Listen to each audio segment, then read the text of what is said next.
Okay. അപ്പൊ നമ്മൾ ഇന്ന് പഠിക്കാൻ പോകുന്നത് ചെവിയെ കുറിച്ചാണ്. നമ്മൾ കഴിഞ്ഞ ക്ലാസ്സിൽ പറഞ്ഞിട്ടുണ്ടായിരുന്നു മനുഷ്യ ശരീരത്തിലുള്ള സെൻസ് ഓർഗൻസിനെ കുറിച്ച്. ഏതൊക്കെ സെൻസ് ഓർഗൻസാ മനുഷ്യനുള്ളത്? മനുഷ്യരുടെ ശരീരത്തിലുള്ള സെൻസ് ഓർഗൻസ് ഏതൊക്കെയാ? ഐ, നോസ്, കണ്ണുണ്ട്, മൂക്ക്, ചെവി, കണ്ണുണ്ട്, മൂക്കുണ്ട്, ചെവിയുണ്ട്, നാക്കുണ്ട്, ത്വക്കുണ്ട്.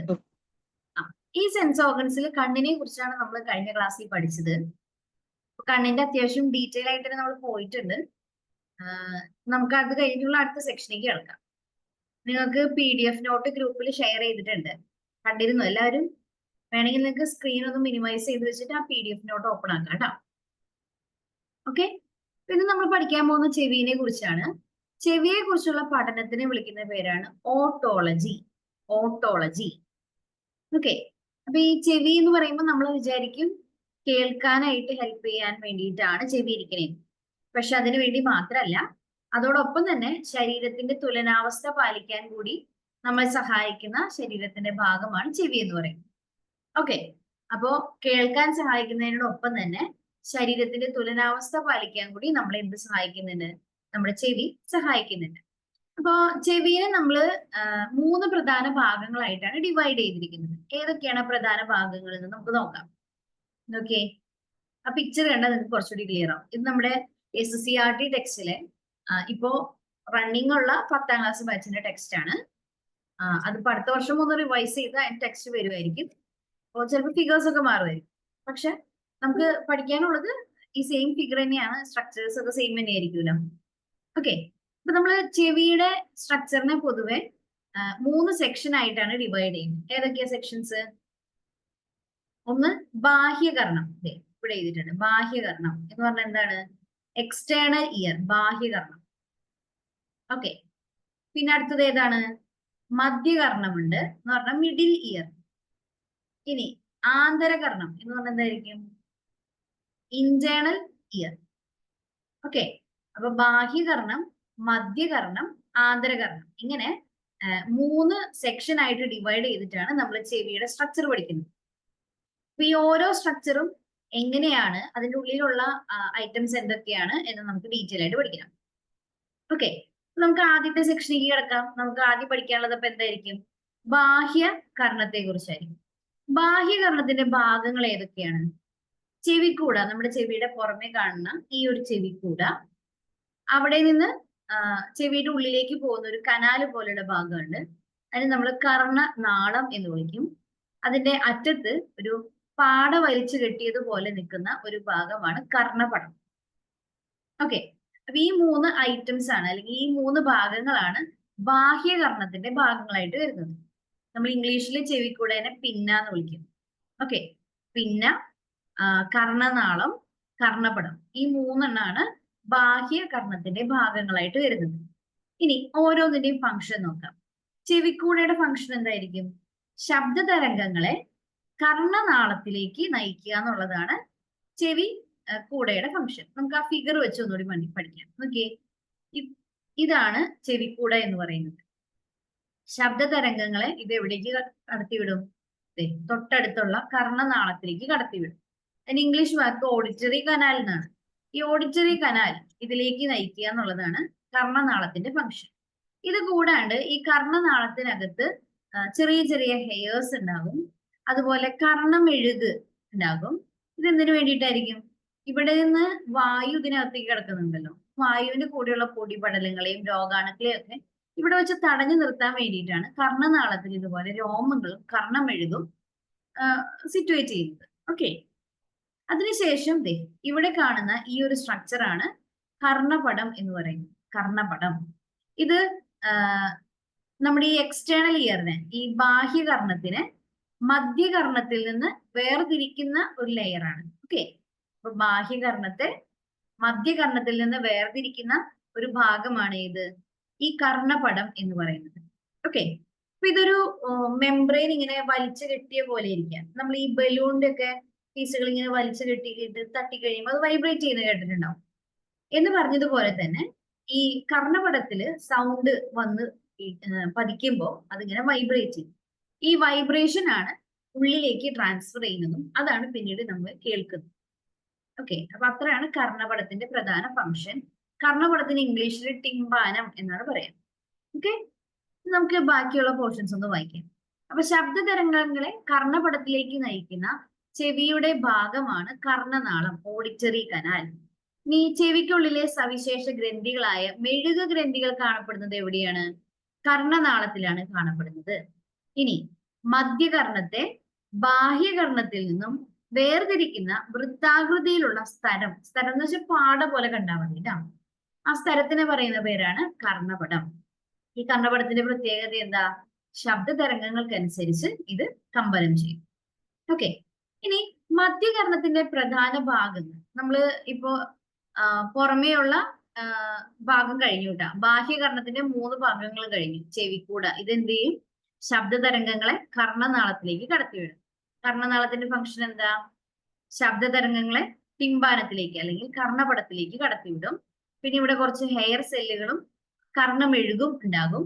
ഇത് പൊടിപടലങ്ങളെയും മൈക്രോ ഓർഗാനിസംസ്, രോഗാണുക്കളെയൊക്കെ തടയും. കർണപടത്തിന്റെ ഫംഗ്ഷൻ എന്താണ്? ബാഹ്യകർണത്തിനെ മധ്യകർണത്തിൽ നിന്ന് വേർതിരിക്കുന്നു. പിന്നെ വരുന്ന ശബ്ദ തരംഗം അനുസരിച്ച് ഇവിടെ എന്തുണ്ടാകും? വൈബ്രേഷൻ ഉണ്ടാകും. വൈബ്രേഷൻ എന്ന് പറഞ്ഞാൽ കമ്പനം ഉണ്ടാകും. ഓക്കെ, ഇനി നമുക്ക് അടുത്ത സെക്ഷനിലേക്ക് കിടക്കാലോ. മധ്യകർണത്തിലേക്കാണ് നമ്മൾ ഇനി കിടക്കാൻ പോകുന്നത് കേട്ടോ.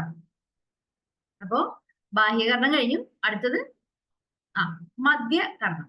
മധ്യകർണത്തിന്റെ പ്രധാന ഭാഗങ്ങളാണ് അസ്ഥി ശൃംഖല, യൂസ്റ്റേക്കിയൻ നാളി, oval window, round window. Total 4 എണ്ണാണുള്ളത്. അസ്ഥി ശൃംഖല, യൂസ്റ്റേക്കിയൻ നാളി, oval window, round window. Okay, അപ്പോ മധ്യകർണത്തെ ഗ്രസനിയുമായി ബന്ധിപ്പിക്കുന്ന കുഴൽ, നമുക്ക് അതിന്റെ ഫിഗർ കണ്ടിട്ട് പറയാൻ നോക്കാം അല്ലെ, അതിലെ കുറച്ചുകൂടി നല്ലത്. ഓക്കെ, ഇതാണ് നമ്മുടെ മിഡിൽ ഇയർ മധ്യകർണത്തിന്റെ ഒരു പിക്ചർ. നോക്കിയേ, ഇവിടെ ഈ കാണുന്ന കനാലിനെയാണ് യൂസ്റ്റേക്കിയൻ നാളി എന്ന് പറയുന്നത്. ഇത് മധ്യകർണത്തെ എന്ന് പറഞ്ഞാൽ മിഡിൽ ഇയറിനെ ഗ്രസനി എന്ന് പറഞ്ഞാൽ ഏതാണ്? നമ്മുടെ തൊണ്ടഭാഗം ഉണ്ടല്ലോ, ഫാരിങ്സ് എന്നൊക്കെ പറയുന്നത്, ആ ഒരു സൈഡുമായിട്ട് കണക്ട് ചെയ്യുന്ന ഒരു കുഴലാണ് യൂസ്റ്റേക്കിയൻ നാളി. ഇപ്പൊ യൂസ്റ്റേക്കിയൻ നാളി എന്താ ചെയ്യാന്നറിയോ? ടിംബാനം, ഈ കാണുന്ന ടിംബാനം ഉണ്ടല്ലോ, ഇതിന്റെ ഇപ്പുറത്തെ സൈഡിലെയും ഞാൻ ഈ പോയിന്റർ വെക്കുന്നത് കാണുന്നുണ്ടെന്ന് വിചാരിക്കുകയാണ്, അല്ലെങ്കിൽ ഞാൻ വരച്ചു കാണിക്കാം. ഓക്കെ,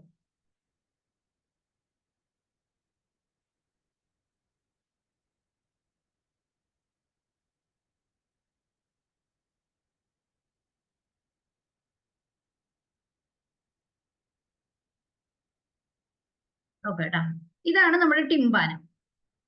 കളർ തിരിച്ചറിയാൻ പറ്റുന്നില്ലല്ലോ, നോക്കട്ടെ. ഇതാണ് നമ്മുടെ ടിംബാനം. ഇതിന്റെ ഈ സൈഡിലെയും അതുപോലെ ഈ സൈഡിലെയും എന്ന് പറഞ്ഞു കഴിഞ്ഞാൽ മധ്യകർണത്തിന്റെയും അതുപോലെ തന്നെ ബാഹ്യകർണത്തിന്റെയും ഈ 2 വശത്തെയും മർദ്ദം, അന്തരീക്ഷ മർദ്ദം ഒരുപോലെ ആക്കുക എന്നുള്ളതാണ് ആരുടെ ഫംഗ്ഷൻ? Eustachian നാളിയുടെ function. അങ്ങനെ തുല്യമായില്ലെങ്കിൽ എന്ത് സംഭവിക്കും? ഒന്ന് ആലോചിച്ച് നോക്കിയിട്ട് പറഞ്ഞേ. 2 വശത്തെയും മർദ്ദം തുല്യമാക്കിയില്ലെങ്കിൽ എന്ത് സംഭവിക്കും? എന്ത് പറ്റും? ചെവിയുടെ ഒരു സ്ഥലത്ത് പ്രഷർ കൂടുതലായിട്ട് പിന്നെന്ത് പറ്റും? ചെവിക്ക് ഭയങ്കര വേദന ഫീൽ ചെയ്യുന്നു. ഓക്കെ, അപ്പൊ അങ്ങനെ പ്രശ്നമില്ലാതെ മെയിൻറ്റെയിൻ ചെയ്യാന്നുള്ളതാണ് ആരുടെ ഫംഗ്ഷൻ? Eustachian നാളിയുടെ function. പിന്നെ ഇനി അതിൽ ബാക്കിയുള്ളത് എന്താണ്? അസ്ഥി ശൃംഖലയാണ്. ഇവിടെ ഒരു 3 അസ്ഥികൾ അടങ്ങിയ ഒരു ശൃംഖലയുണ്ട്. ഈ അസ്ഥി ശൃംഖല എന്താ ചെയ്യാന്നറിയോ? ഇവിടെ വീണ്ടും ഞാൻ ആ ഫിഗർ വരച്ച് കാണിക്കാം, നമുക്കൊന്ന് മനസ്സിലാവാൻ വേണ്ടിയിട്ടാണ്. ഓക്കെ, അപ്പൊ ഇതാണ് ടിംബാനം. അപ്പൊ നമ്മൾ ഇവിടുന്ന് വന്ന സൗണ്ട് വേവ്സ് എവിടെ എത്തി? ടിംബാനത്തിൽ തട്ടി ഇത് വൈബ്രേറ്റ് ചെയ്തുകൊണ്ടിരിക്കുക.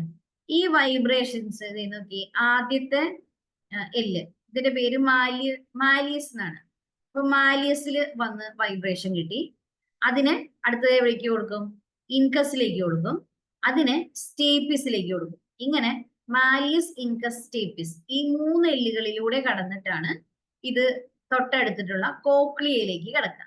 കോക്ലിയയിലേക്ക് ഈ പറഞ്ഞ കോക്ലിയയിൽ വെച്ചിട്ടാണ് നമുക്ക് ചെവിയിലെ കേൾവി സാധ്യമാകുന്നത്. ഓക്കെ, അപ്പോ ഇങ്ങനെ കർണപടത്തിൽ നിന്ന് കിട്ടിയ വൈബ്രേഷൻസ് ഒന്നുകൂടി കൂട്ടിയിട്ട് ആ ഒരു വൈബ്രേഷൻ കമ്പനം വർദ്ധിപ്പിച്ച് ആന്തരകർണത്തിലേക്ക് കൊടുക്കുക എന്നുള്ളതാണ് ആരുടെ ഫംഗ്ഷൻ? ഈ പറഞ്ഞ അസ്ഥി ശൃംഖലയുടെ ഫംഗ്ഷൻ. അപ്പൊ നമുക്ക് ടോട്ടൽ എത്ര അസ്ഥികളാണുള്ളത് ചെവിയുടെ അകത്ത്? പ്രധാനമായിട്ടും 3 അസ്ഥികളാണുള്ളത്. ഏതൊക്കെയാണ്? Malleus, incus, stapes. ഓക്കെ, ഇനി നമുക്ക് ഇതുവരെ പറഞ്ഞ കാര്യങ്ങൾ കുറച്ചുകൂടി നമുക്ക് ആഡ് ഓൺ ചെയ്യാനുണ്ട്, അതുകൂടി നമുക്ക് പറയാം. ഓക്കെ, അപ്പൊ നമുക്ക് ആ സെക്ഷൻസ് ഒന്ന് വായിക്കാം. ഓക്കെ, കർണപടത്തിന് ഇരുവശത്തുമുള്ള വായുമർദ്ദം ക്രമീകരിക്കാൻ സഹായിക്കുന്നത് ഏത് നാളിയാണ്? യൂസ്റ്റേക്യൻ നാളിയാണ്. ഇനി മധ്യകർണത്തെ ഗ്രസനിയുമായി ബന്ധിപ്പിക്കുന്ന കുഴലാണ് യൂസ്റ്റേക്യൻ നാളി എന്നറിയപ്പെടുന്നത്. ഓക്കെ, ഇനി കർണപടത്തിലെ കമ്പനങ്ങളെ വർദ്ധിപ്പിച്ച് ആന്തരകർണത്തിലേക്ക് എത്തിക്കുന്ന ഭാഗമാണ് അസ്ഥി ശൃംഖല, ഇയർ ഓസിക്കിൾസ് എന്ന് പറയും. മനുഷ്യന്റെ മധ്യകർണത്തിലെ അസ്ഥികളുടെ എണ്ണം എത്രയാണ്? എത്ര അസ്ഥികൾ ഉണ്ട് നമുക്ക്? 3 അസ്ഥികളാണുള്ളത്. ഏതൊക്കെ അതിന്റെ പേരുകൾ നോക്കിയേ? Malleus, incus, stapes. ഇനി ഇവരുടെ ഷേപ്പ് അനുസരിച്ച് നമ്മൾ അവർക്കൊരു പ്രത്യേകത പറയാൻ പോവാണ് കേട്ടോ. ചുറ്റികയുടെ ആകൃതിയിലുള്ള അസ്ഥിയാണ് മാലിയസ്. ചുറ്റിക ഇങ്ങനെ അടിക്കുന്ന ഒരു ഷേപ്പാണല്ലോ അതിനുള്ളത്. അപ്പൊ ചുറ്റികയുടെ ആകൃതിയിലുള്ള അസ്ഥിയാണ് മാലിയസ്. ഇനി കൂടക്കല്ലിന്റെ ആകൃതിയിലുള്ള അസ്ഥിയാണ് ഇൻകസ്. ഷേപ്പ് പഠിക്കണേ. ചുറ്റികയുടെ ആകൃതിയിലുള്ളത് മാലിയസ്, കൂടക്കല്ലിന്റെ ആകൃതിയിലുള്ളത് ഇൻകസ്. ഇനി കുതിരസവാരിക്കാരന്റെ പാദധാരയുടെ ആകൃതിയിലുള്ള അസ്ഥിയാണ് സ്റ്റേപ്പിസ്. കുതിരസവാരിക്കാരന്റെ പാദധാരയിലുള്ള പാദധാരയുടെ ആകൃതിയിലുള്ള അസ്ഥിയാണ് സ്റ്റേപ്പിസ്. ഇനി മനുഷ്യന്റെ ശരീരത്തിലെ ഏറ്റവും ചെറിയ അസ്ഥി ഏതാണ്? മനുഷ്യന്റെ ശരീരത്തിലെ ഏറ്റവും ചെറിയ അസ്ഥി അത് സ്റ്റേപ്പിസ് ആണ്. അപ്പൊ ചെവിയില് ടോട്ടൽ 3 അസ്ഥികളാണുള്ളത്: മാലിയസ്, ഇൻകസ്, സ്റ്റേപ്പിസ്. മാലിയസിന്റെ ഷേപ്പ് എങ്ങനെയാണ്? ചുറ്റികയുടെ ഷേപ്പാണ്. ഇൻകസിന്റെ ഷേപ്പ് എങ്ങനെയാണ്? കൂടക്കല്ലിന്റെ ഷേപ്പാണ്. സ്റ്റേപ്പിസിന്റെ ഷേപ്പ് എങ്ങനെയാണ്? കുതിരസവാരിക്കാരന്റെ പാദധാരയുടെ ഷേപ്പാണ്. ഇനി മനുഷ്യ ശരീരത്തിലെ ഏറ്റവും ചെറിയ അസ്ഥി ഏതാണ്? സ്റ്റേപ്പിസ് ആണ്. ഓക്കെ, ഇനി ഇത് കൂടാണ്ട് നമ്മൾ മധ്യകർണത്തിൽ 2 പേരുകളോട് പഠിച്ചിട്ടുണ്ടായിരുന്നു: ഓവൽ വിൻഡോയും റൗണ്ട് വിൻഡോയും. നോക്കിയേ, നമ്മുടെ സ്റ്റേപ്പിസ് എന്ന് പറയുന്ന സാധനം വന്ന് മുട്ടുന്ന സ്ഥലമാണ് ഓവൽ വിൻഡോ എന്ന് പറയുന്നത്. ഓക്കെ, സ്റ്റേപ്പിസിനോട് ചേർന്നിരിക്കുന്ന സ്ഥലമാണ് ഓവൽ വിൻഡോ. ഇത് അസ്ഥി ശൃംഖലയിലെ കമ്പനം ആന്തരിക കർണത്തിലേക്ക് വ്യാപിപ്പിക്കാനായിട്ട് സഹായിക്കും. അപ്പൊ നമ്മുടെ മിഡിൽ ഇയറിൽ നിന്ന് ഇന്റേണൽ ഇയറിലേക്ക് സ്റ്റേപ്പിസ് വരെ കിട്ടിയ വൈബ്രേഷനെ കടത്തി വിടുക എന്നുള്ളതാണ് ആരുടെ ഫംഗ്ഷൻ? ഓവൽ വിൻഡോയുടെ ഫംഗ്ഷൻ. ഓക്കെ, അപ്പൊ അങ്ങനെ കോക്ലിയയിലാണ് കോക്ലിയയുമായിട്ട് ചേർന്നാണ് ഈ 2 വിൻഡോകൾ കാണുന്നത്. അപ്പൊ നോക്കിയേ, ഇതില് 2 അറകളിലായിട്ട് ഈ കിട്ടിയ വൈബ്രേഷൻസ് ട്രാൻസ്ഫർ ചെയ്യാണ്. നിങ്ങൾക്ക് കാണാൻ പറ്റുന്നുണ്ടെന്ന് വിചാരിക്കുന്നു. ഓക്കെ, അപ്പൊ നമ്മുടെ മാലിയസിൽ നിന്ന് കിട്ടിയ ഇവിടെ നമ്മുടെ ടിംബാനം, അല്ലെങ്കിൽ ഇതിന്റെ മലയാളം വാക്ക് എന്തായിരുന്നു? ഇയർ ഡ്രം എന്നൊക്കെ നമ്മൾ പറയുന്ന ഈ ഒരു ഭാഗം, ഇവിടെ നിന്ന് കിട്ടിയ വൈബ്രേഷൻസ് എവിടേക്ക് വന്നു? മാലിയസിലേക്ക് വന്നു, ദെൻ ഇൻകസിലേക്ക് വന്നു, അവിടെ നിന്ന് സ്റ്റേപ്പിസിലേക്ക് എത്തി. സ്റ്റേപ്പിസിൽ നിന്നാണ് ഓവൽ വിൻഡോയിലേക്ക് ഈ വൈബ്രേഷൻസ് കൊടുക്കുന്നത്.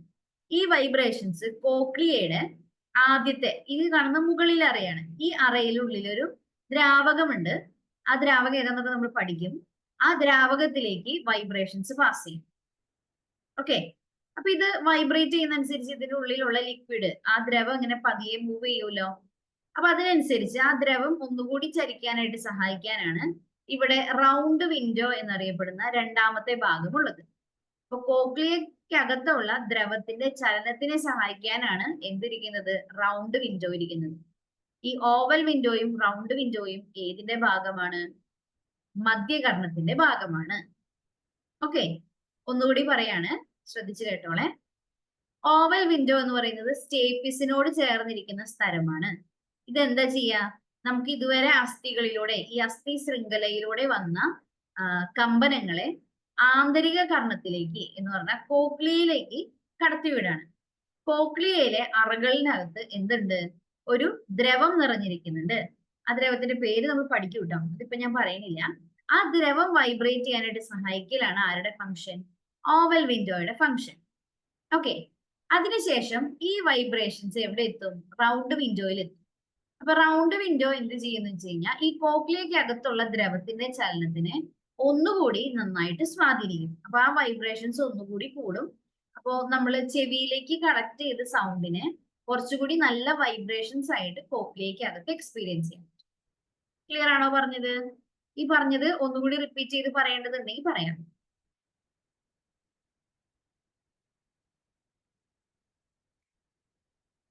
ഇതുവരെ പറഞ്ഞ കാര്യം ഒന്നുകൂടി റിപ്പീറ്റ് ചെയ്ത് പറയണമെന്നുണ്ടെങ്കിൽ ഒന്ന് പറഞ്ഞാൽ മതി.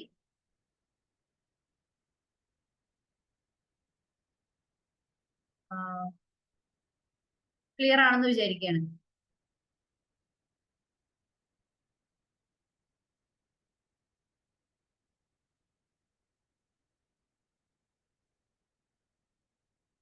ഇതുവരെ ആരും മെസ്സേജ് ഒന്നും അയച്ചില്ല. അപ്പൊ ക്ലിയർ ആണെന്ന് വിചാരിക്കുകയാണ്. സംശയം ഉണ്ടെങ്കിൽ നിങ്ങൾ അപ്പൊ തന്നെ ഒന്ന് പറഞ്ഞോളൂ. ചിലപ്പോ ഞാൻ ചാറ്റ് അത്ര ശ്രദ്ധിച്ചൊന്നും വരില്ല. ഞാനിവിടെ മിനിമൈസ് ചെയ്ത് ഇടുന്നുണ്ട്. എന്നാലും കണ്ടില്ലെങ്കിൽ മൈക്ക് ഒന്ന് ടേൺ ഓൺ ചെയ്ത് പറഞ്ഞാൽ മതി. ഓക്കെ, അപ്പൊ ഇതുവരെ പറഞ്ഞത് ക്ലിയർ ആണെന്ന് വിചാരിച്ചിട്ട് അടുത്ത സെക്ഷനിലേക്ക് കിടക്കാണ് കേട്ടോ. ഓക്കെ, അപ്പൊ നമ്മള് ഇതുവരെ പറഞ്ഞു നിർത്തിയത് എന്തായിരുന്നു? എക്സ്റ്റേണൽ ഇയർ, ബാഹ്യകർണം പറഞ്ഞു. ദെൻ മധ്യകർണം പറഞ്ഞു. ഇനി അടുത്തത് നമുക്ക് കിടക്കേണ്ടത് എവിടേക്കാണ്? ആന്തരിക കർണത്തിലേക്കാണ് കിടക്കേണ്ടത്. അപ്പൊ അതിനു മുമ്പ് ഇതുവരെ ഉള്ളതൊന്ന് വായിച്ചു നോക്കാം കേട്ടോ. ഓക്കെ, മധ്യകർണത്തെയും ആന്തരകർണത്തെയും വേർതിരിക്കുന്നത് അസ്ഥി നിർമ്മിതമായ ഒരു ഭിത്തിയാണ്.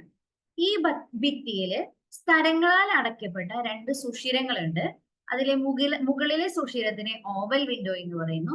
താഴെയുള്ള സുഷിരത്തെ റൗണ്ട് വിൻഡോ എന്ന് പറയുന്നു. ഇനി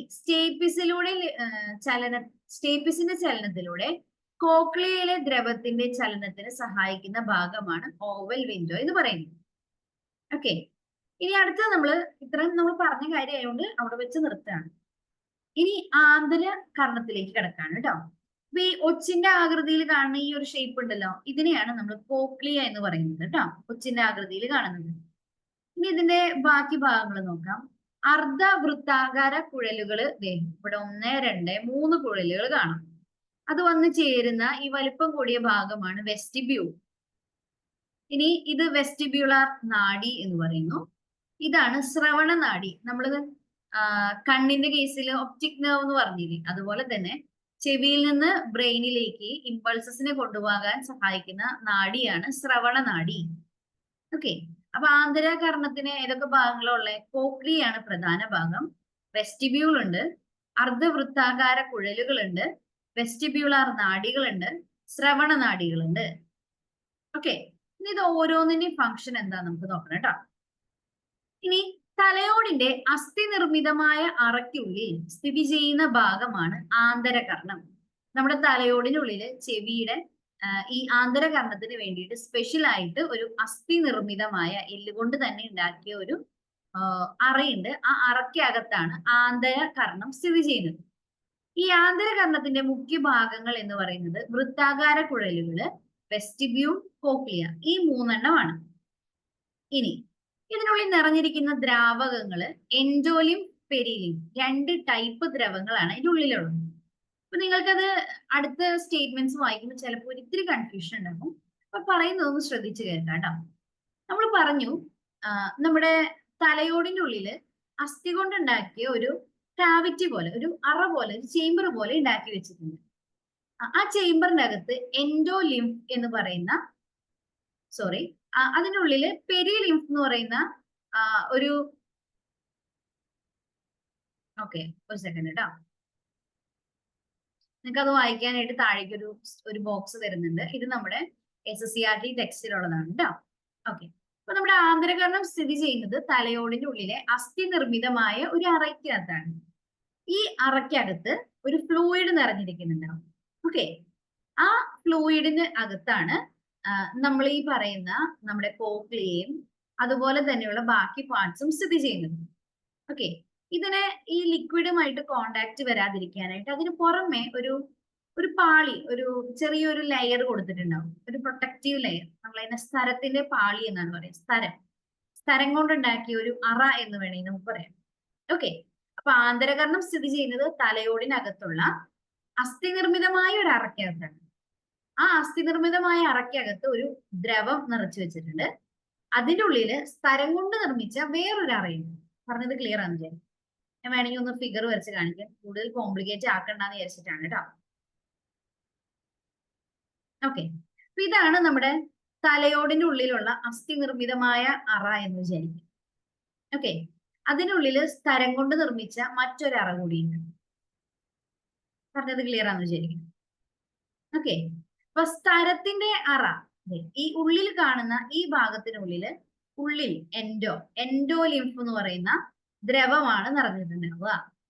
ഇനി ഈ സ്ഥലത്തിന് പുറത്തുള്ള ഭാഗത്ത് നിറഞ്ഞിരിക്കുന്ന ദ്രവമാണ് പെരിലിംഫ്. ഓക്കെ, രണ്ട് പേരുകൾ കിട്ടിയില്ലോ, എൻഡോലിംഫ് ഉണ്ട്, പെരിലിംഫ് ഉണ്ട്. ഇത് എവിടെയാണ് നിറഞ്ഞിരിക്കുന്നത് എന്നുള്ളത് അങ്ങോട്ട് ഇങ്ങോട്ട് മാറിപ്പോവാൻ ചാൻസ് ഉണ്ട്. അപ്പോ സ്ഥലത്തിന്റെ നിർമ്മിതമായ അറയ്ക്കുള്ളിൽ കാണുന്ന ഭാഗമാണ് ആ ദ്രവത്തിന് പറയുന്ന പേരാണ് എൻഡോലിംഫ്. സ്ഥലത്തിന് പുറത്ത് ഈ അസ്ഥി നിർമ്മിതമായ അറയ്ക്കുള്ളിൽ കാണപ്പെടുന്ന ദ്രവത്തിന് പറയുന്ന പേരാണ് പെരിലിംഫ്. ക്ലിയർ ആണല്ലോ ഇതുവരെ പറഞ്ഞത്? കൺഫ്യൂഷൻ ഉണ്ടോ? ഉണ്ടെങ്കിൽ ഒന്നുകൂടി നമുക്ക് പറയാം. ഇതുവരെ പറഞ്ഞതിൽ എന്തെങ്കിലും കൺഫ്യൂഷൻ ഉണ്ടെങ്കിൽ പറയാം കേട്ടോ.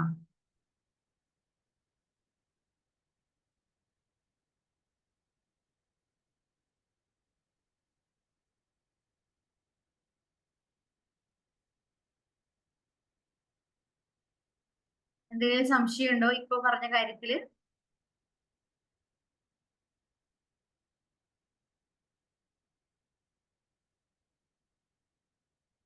ഇല്ല. ഓക്കെ, ആർക്കെങ്കിലും ഒന്നുകൂടി പറഞ്ഞു തരുന്നുണ്ടെങ്കിൽ ഒന്ന് റിപ്പീറ്റ് ചെയ്ത് പറഞ്ഞാൽ മതി കേട്ടോ. ഓക്കെ, അപ്പോ നമ്മൾ പറഞ്ഞു നിർത്തിയത് ആന്തരിക കർണത്തിന്റെ ഉള്ളിൽ കാണപ്പെടുന്ന രണ്ട് തരം ദ്രവങ്ങളെ കുറിച്ചാണ്. അത് എവിടെയാണ് ഇരിക്കണേന്നാണ് നമ്മളിപ്പോ ക്ലിയർ ആയിട്ട് പറഞ്ഞത്. ഓക്കെ, ഇനി ആ സെക്ഷൻ ഒന്ന് വായിച്ചു നോക്കിയാൽ മതി, നിങ്ങൾക്ക് അത് ക്ലിയർ ആയി. ഇനി നമ്മുടെ എങ്ങനെയാണ് നമുക്ക് കേൾവി കിട്ടുന്നത്, എങ്ങനെയാണ് ആ കേൾവി എന്ന് പറയുന്ന പ്രോസസ്സ് നടക്കുന്നത്, അതുപോലെ എങ്ങനെയാണ് ശരീരത്തിന്റെ ബാലൻസ്, ശരീര തുലന നില പാലിക്കുന്നത്, ഈ രണ്ട് കാര്യങ്ങൾ നമുക്ക് അറിയണം. അങ്ങനെ ശരീരത്തിന്റെ തുലന നില പാലിക്കാനായിട്ട് നമ്മളെ സഹായിക്കുന്ന ആന്തരകർണത്തിനകത്തുള്ള ഭാഗത്തിനെ പറയുന്ന പേരാണ് വെസ്റ്റിബ്യൂളാർ അപ്പാരറ്റസ്. വെസ്റ്റിബ്യൂളാർ അപ്പാരറ്റസ്. അപ്പോ ഈ വെസ്റ്റിബ്യൂളാർ അപ്പാരറ്റസിനകത്ത് എന്തൊക്കെ സാധനങ്ങളുള്ളതെന്ന് അറിയാമോ? അർദ്ധവൃത്താകാര കുഴലുകളും വെസ്റ്റിബ്യൂളും അടങ്ങിയതാണ് വെസ്റ്റിബ്യൂളാർ അപ്പാരറ്റസ്. അപ്പൊ അത് ഏതാണെന്ന് സംശയമുള്ളവർക്ക് ഞാൻ ഒന്നുകൂടി ഫിഗർ കാണിക്കാം. നോക്കിയേ, ഈ 3 കുഴലുകൾ കണ്ടില്ലേ? ഈ 3 കുഴലുകളും വെസ്റ്റിബ്യൂളും. ഇത്രയും ഭാഗമാണ് നമ്മുടെ ഇയർ ബാലൻസ്. നമ്മൾ ചിലർ പറയാറില്ലേ ഇയർ ബാലൻസ് പോയി. ആ ഇയർ ബാലൻസിന് ഹെൽപ്പ് ചെയ്യുന്ന, അല്ലെങ്കിൽ ശരീര തുലന നില പാലിക്കുന്നതിന് ഹെൽപ്പ് ചെയ്യുന്ന വെസ്റ്റിബ്യൂളാർ അപ്പാരറ്റസ് ആണത്. ഇനി വെസ്റ്റിബ്യൂൾ എന്ന് പറയുന്നതിന് തന്നെ 2 ഭാഗങ്ങളുണ്ട്, യൂട്രിക്കിളും സാക്യൂളും. നമുക്ക് അത്ര ഡീറ്റെയിൽ ആയിട്ട് പഠിക്കാൻ 2 പേരുകൾ അതിൽ മെൻഷൻ ചെയ്ത് പോയിരിക്കുന്നതേ ഉള്ളൂ കേട്ടോ. അപ്പൊ യൂട്രിക്കിളും സാക്യൂളും. ഈ വെസ്റ്റിബ്യൂളിനകത്ത് ചെറിയ ചെറിയ ചുണ്ണാമ്പ് തരികൾ കാണാൻ പറ്റും. ആ ചുണ്ണാമ്പ് തരികളെ നമ്മൾ പറയുന്ന പേരാണ് ഓട്ടോലിത്തുകൾ. ഓട്ടോലിത്തുകൾ. ഇനി കേൾക്കാനായിട്ട് സഹായിക്കുന്ന നമ്മുടെ ചെവിയിലെ ഭാഗം ഏതാണ്? കോക്ലിയാണ്. ശബ്ദഗ്രാഹികൾ സ്ഥിതി ചെയ്യുന്നത് എവിടെയായിരിക്കും? കോക്ലിയയിലായിരിക്കും. കോക്ലിയയിൽ ടോട്ടൽ എത്ര അറകളാണ് ഉണ്ടാവുക? 3 അറകളാണ് ഉണ്ടാവുക. കോക്ലിയയുടെ ആകൃതി ഞാൻ ഓൾറെഡി പറഞ്ഞിട്ടുണ്ടായിരുന്നു. കോക്ലിയയുടെ ആകൃതി എന്താണ്? ഒരു ഒച്ചിന്റെ ഷേപ്പാണ് അതിനുള്ളത്. കോക്ലിയയിൽ നിറഞ്ഞിരിക്കുന്ന ദ്രവം പെരിലിംഫാണ്. പെരിലിംഫാണ്. ഈ കോക്ലിയയ്ക്ക് അകത്തുള്ള ദ്രവത്തിന്റെ ചലനത്തിന് സഹായിക്കുന്ന ഭാഗമാണ് റൗണ്ട് വിൻഡോ. നമ്മൾ ഓവൽ വിൻഡോ നേരത്തെ പറഞ്ഞിട്ടുണ്ടായിരുന്നു. കോക്ലിയയ്ക്ക് അകത്തേക്ക് വൈബ്രേഷൻസ്, കമ്പനത്തിനെ കൊടുക്കുന്ന ഭാഗമാണ് ഓവൽ വിൻഡോ. കോക്ലിയയ്ക്ക് അകത്തുള്ള ദ്രവത്തിന്റെ ചലനത്തിന് സഹായിക്കുന്ന ഭാഗമാണ് റൗണ്ട് വിൻഡോ. ഇനി കോക്ലിയയെയും അതുപോലെ തന്നെ കോക്ലിയയിലെ മധ്യ അറയെയും താഴത്തെ അറയെയും വേർതിരിക്കുന്ന സ്ഥലമാണ് ബേസിലാർ സ്ഥലം. ഇതിന്റെ പ്രത്യേകത എന്താണെന്ന് നമുക്ക് നോക്കണം കേട്ടോ. നോക്കിയേ, അപ്പൊ ഇതാണ് നമ്മുടെ 3 അർദ്ധവൃത്താകാര കുഴലുകൾ. ഓക്കെ, ഈ അർദ്ധവൃത്താകാര കുഴലുകളുടെ അകത്ത് ചെറിയ ചെറിയ രോമകൂപങ്ങൾ ഉണ്ടാവും. ഇത് നമുക്ക് ആവശ്യമുണ്ട് കേട്ടോ. ഈ രോമകൂപങ്ങൾ ചലിക്കുന്നതിനനുസരിച്ചാണ് നമുക്ക് സെൻസസ് ഉണ്ടാവുന്നത്.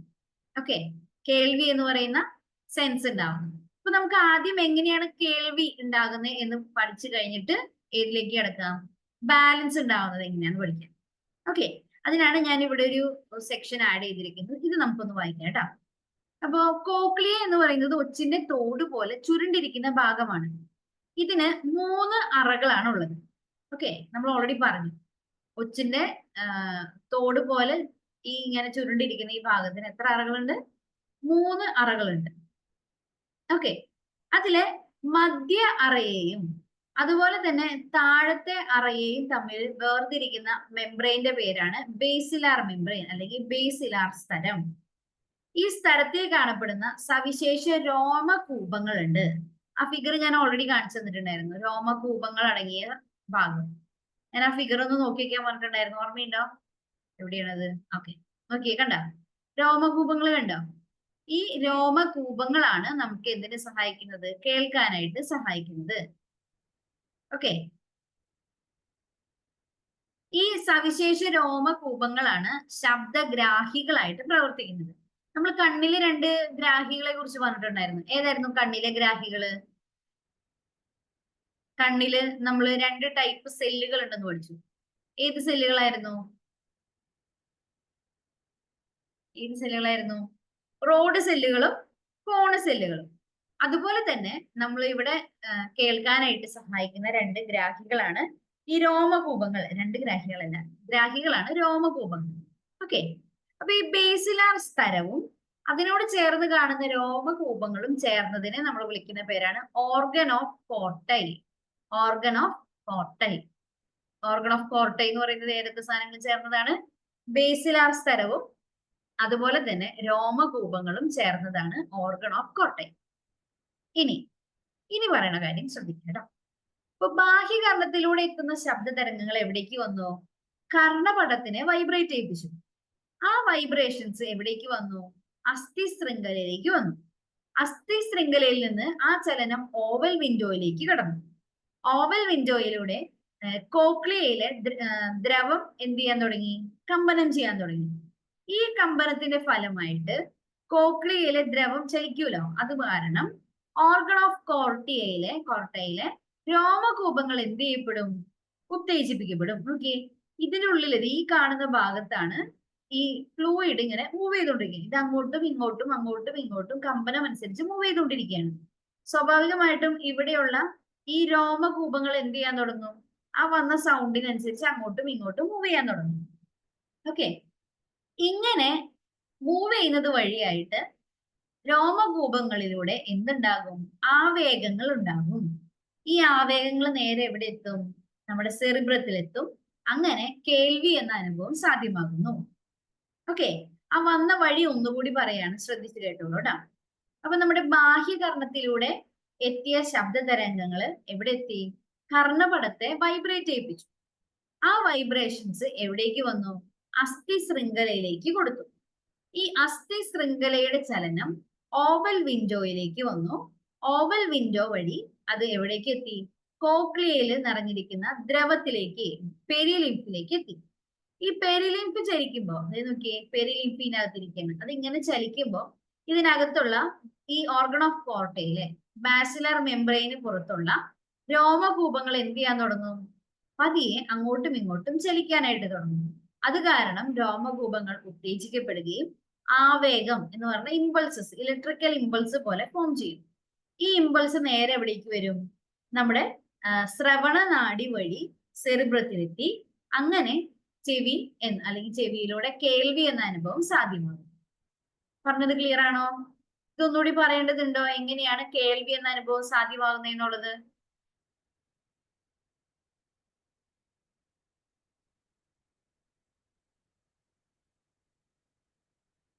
പറഞ്ഞത് ക്ലിയർ ആണോ? ഒന്നുകൂടി റിപ്പീറ്റ് ചെയ്ത് പറയണോ?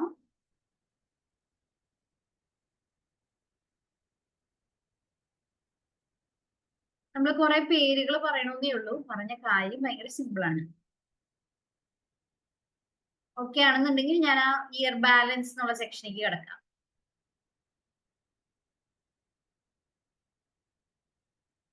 ഓക്കെ ആണ്?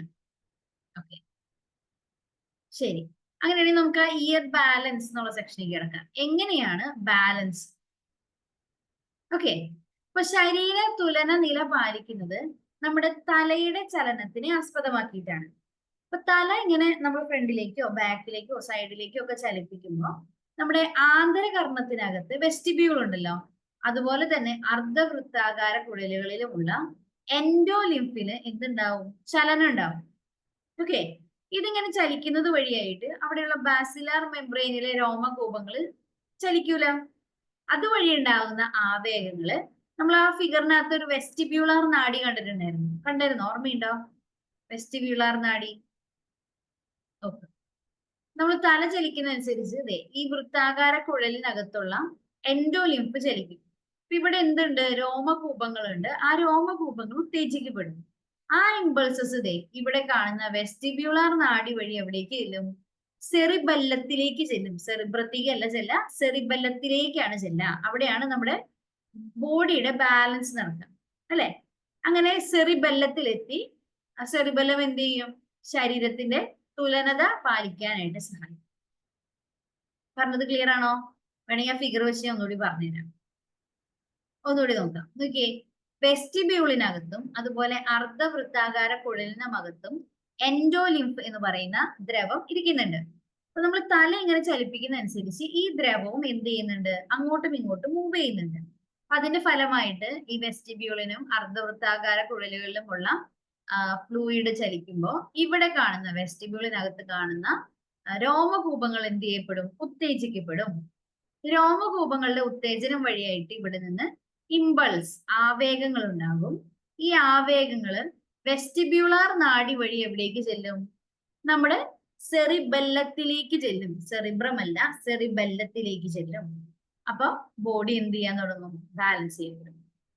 ഓക്കെ, അപ്പൊ ഈ ഒരു പ്രശ്നത്തിന്, ഈ ഒരു ഭാഗത്തിന് എന്തെങ്കിലും ചെറിയ ഡാമേജ് വന്നു കഴിഞ്ഞാൽ നമുക്ക് നിവർന്നു നിൽക്കാനോ നടക്കാനോ പറ്റാത്ത അവസ്ഥയുണ്ട്. അതുകൊണ്ടാണ് ഇയർ ബാലൻസ് നഷ്ടപ്പെടുക എന്നൊക്കെ നമ്മൾ പറയാറുള്ളത്. ഓക്കെ, ഇതുവരെ പറഞ്ഞത് ക്ലിയർ ആണോ? അങ്ങനെയാണെങ്കിൽ നമുക്ക് ഇത്രയും കൂടി പറഞ്ഞു കഴിഞ്ഞാൽ നമ്മുടെ ചെവിയുടെ സെക്ഷൻ ഏകദേശം തീരും. നമ്മുടെ മനുഷ്യർക്ക് കേൾക്കാൻ സാധിക്കുന്ന ശബ്ദത്തിന്റെ പരിധി എന്ന് പറയുന്നത് 20 ഹെഡ്സ് തുടങ്ങി 20,000 ഹെഡ്സ് വരെ, അല്ലെങ്കിൽ നമുക്ക് ഇതിന് ഒന്നുകൂടി പറയാം, 20 ഹെഡ്സ് തുടങ്ങി 20 കിലോ ഹെഡ്സ് വരെ. ഓക്കെ, ഈ സാധനം നമ്മൾ ചെവിയുടെ എന്തെങ്കിലും പ്രശ്നങ്ങൾ ഉണ്ടാവുകയാണെങ്കിൽ ചെവി, മൂക്ക്, തൊണ്ട, ഈ മൂന്നും കൂടിയിട്ടുള്ള ഡോക്ടറെയാണ് കാണാൻ പോകും, ENT ഡോക്ടർ. ഓക്കെ, അപ്പൊ ഈ 3 ഭാഗത്തിനെയും കുറിച്ച് പഠിക്കുന്ന ശാസ്ത്ര മേഖലേനെ അല്ലെങ്കിൽ ശാസ്ത്ര ശാഖേനെ പറയുന്ന പേരാണ് ഓട്ടോലാരിങ്കോളജി. ഓട്ടോളജി എന്ന് പറഞ്ഞാൽ എന്തായിരുന്നു? ചെവിയുടെ പഠനമായിരുന്നു.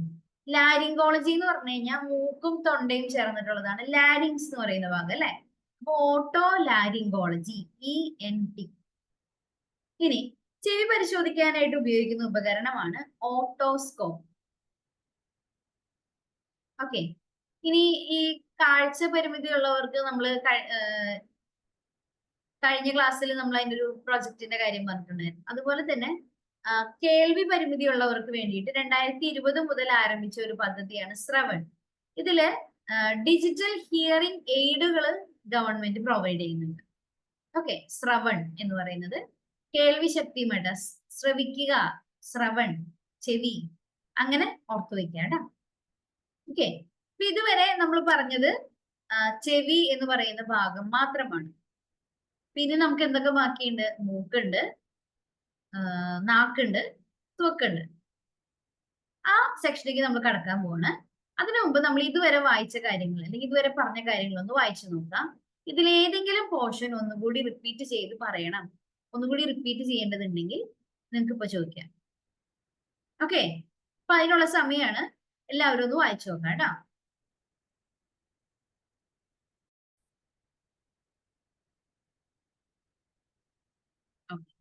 അപ്പൊ നമ്മൾ ലാസ്റ്റ് പറഞ്ഞു നിർത്തിയത് ശ്രവൺ എന്ന് പറയുന്ന പദ്ധതിയെ കുറിച്ചായിരുന്നു. ഇനി നമുക്ക് ഇവിടെ ചെവിയുടെ ഒരു കുറച്ചുകൂടി ഡീറ്റെയിൽ ആയിട്ടുള്ള ഒരു സ്ട്രക്ചർ തന്നിട്ടുണ്ട്. ഇത് നിങ്ങൾക്ക് ഉപയോഗിക്കാം കേട്ടോ, വായിച്ചു നോക്കാം. അത്യാവശ്യം എല്ലാ കാര്യങ്ങളും ഇതിൽ മെൻഷൻ ചെയ്തിട്ടുണ്ട് കേട്ടോ.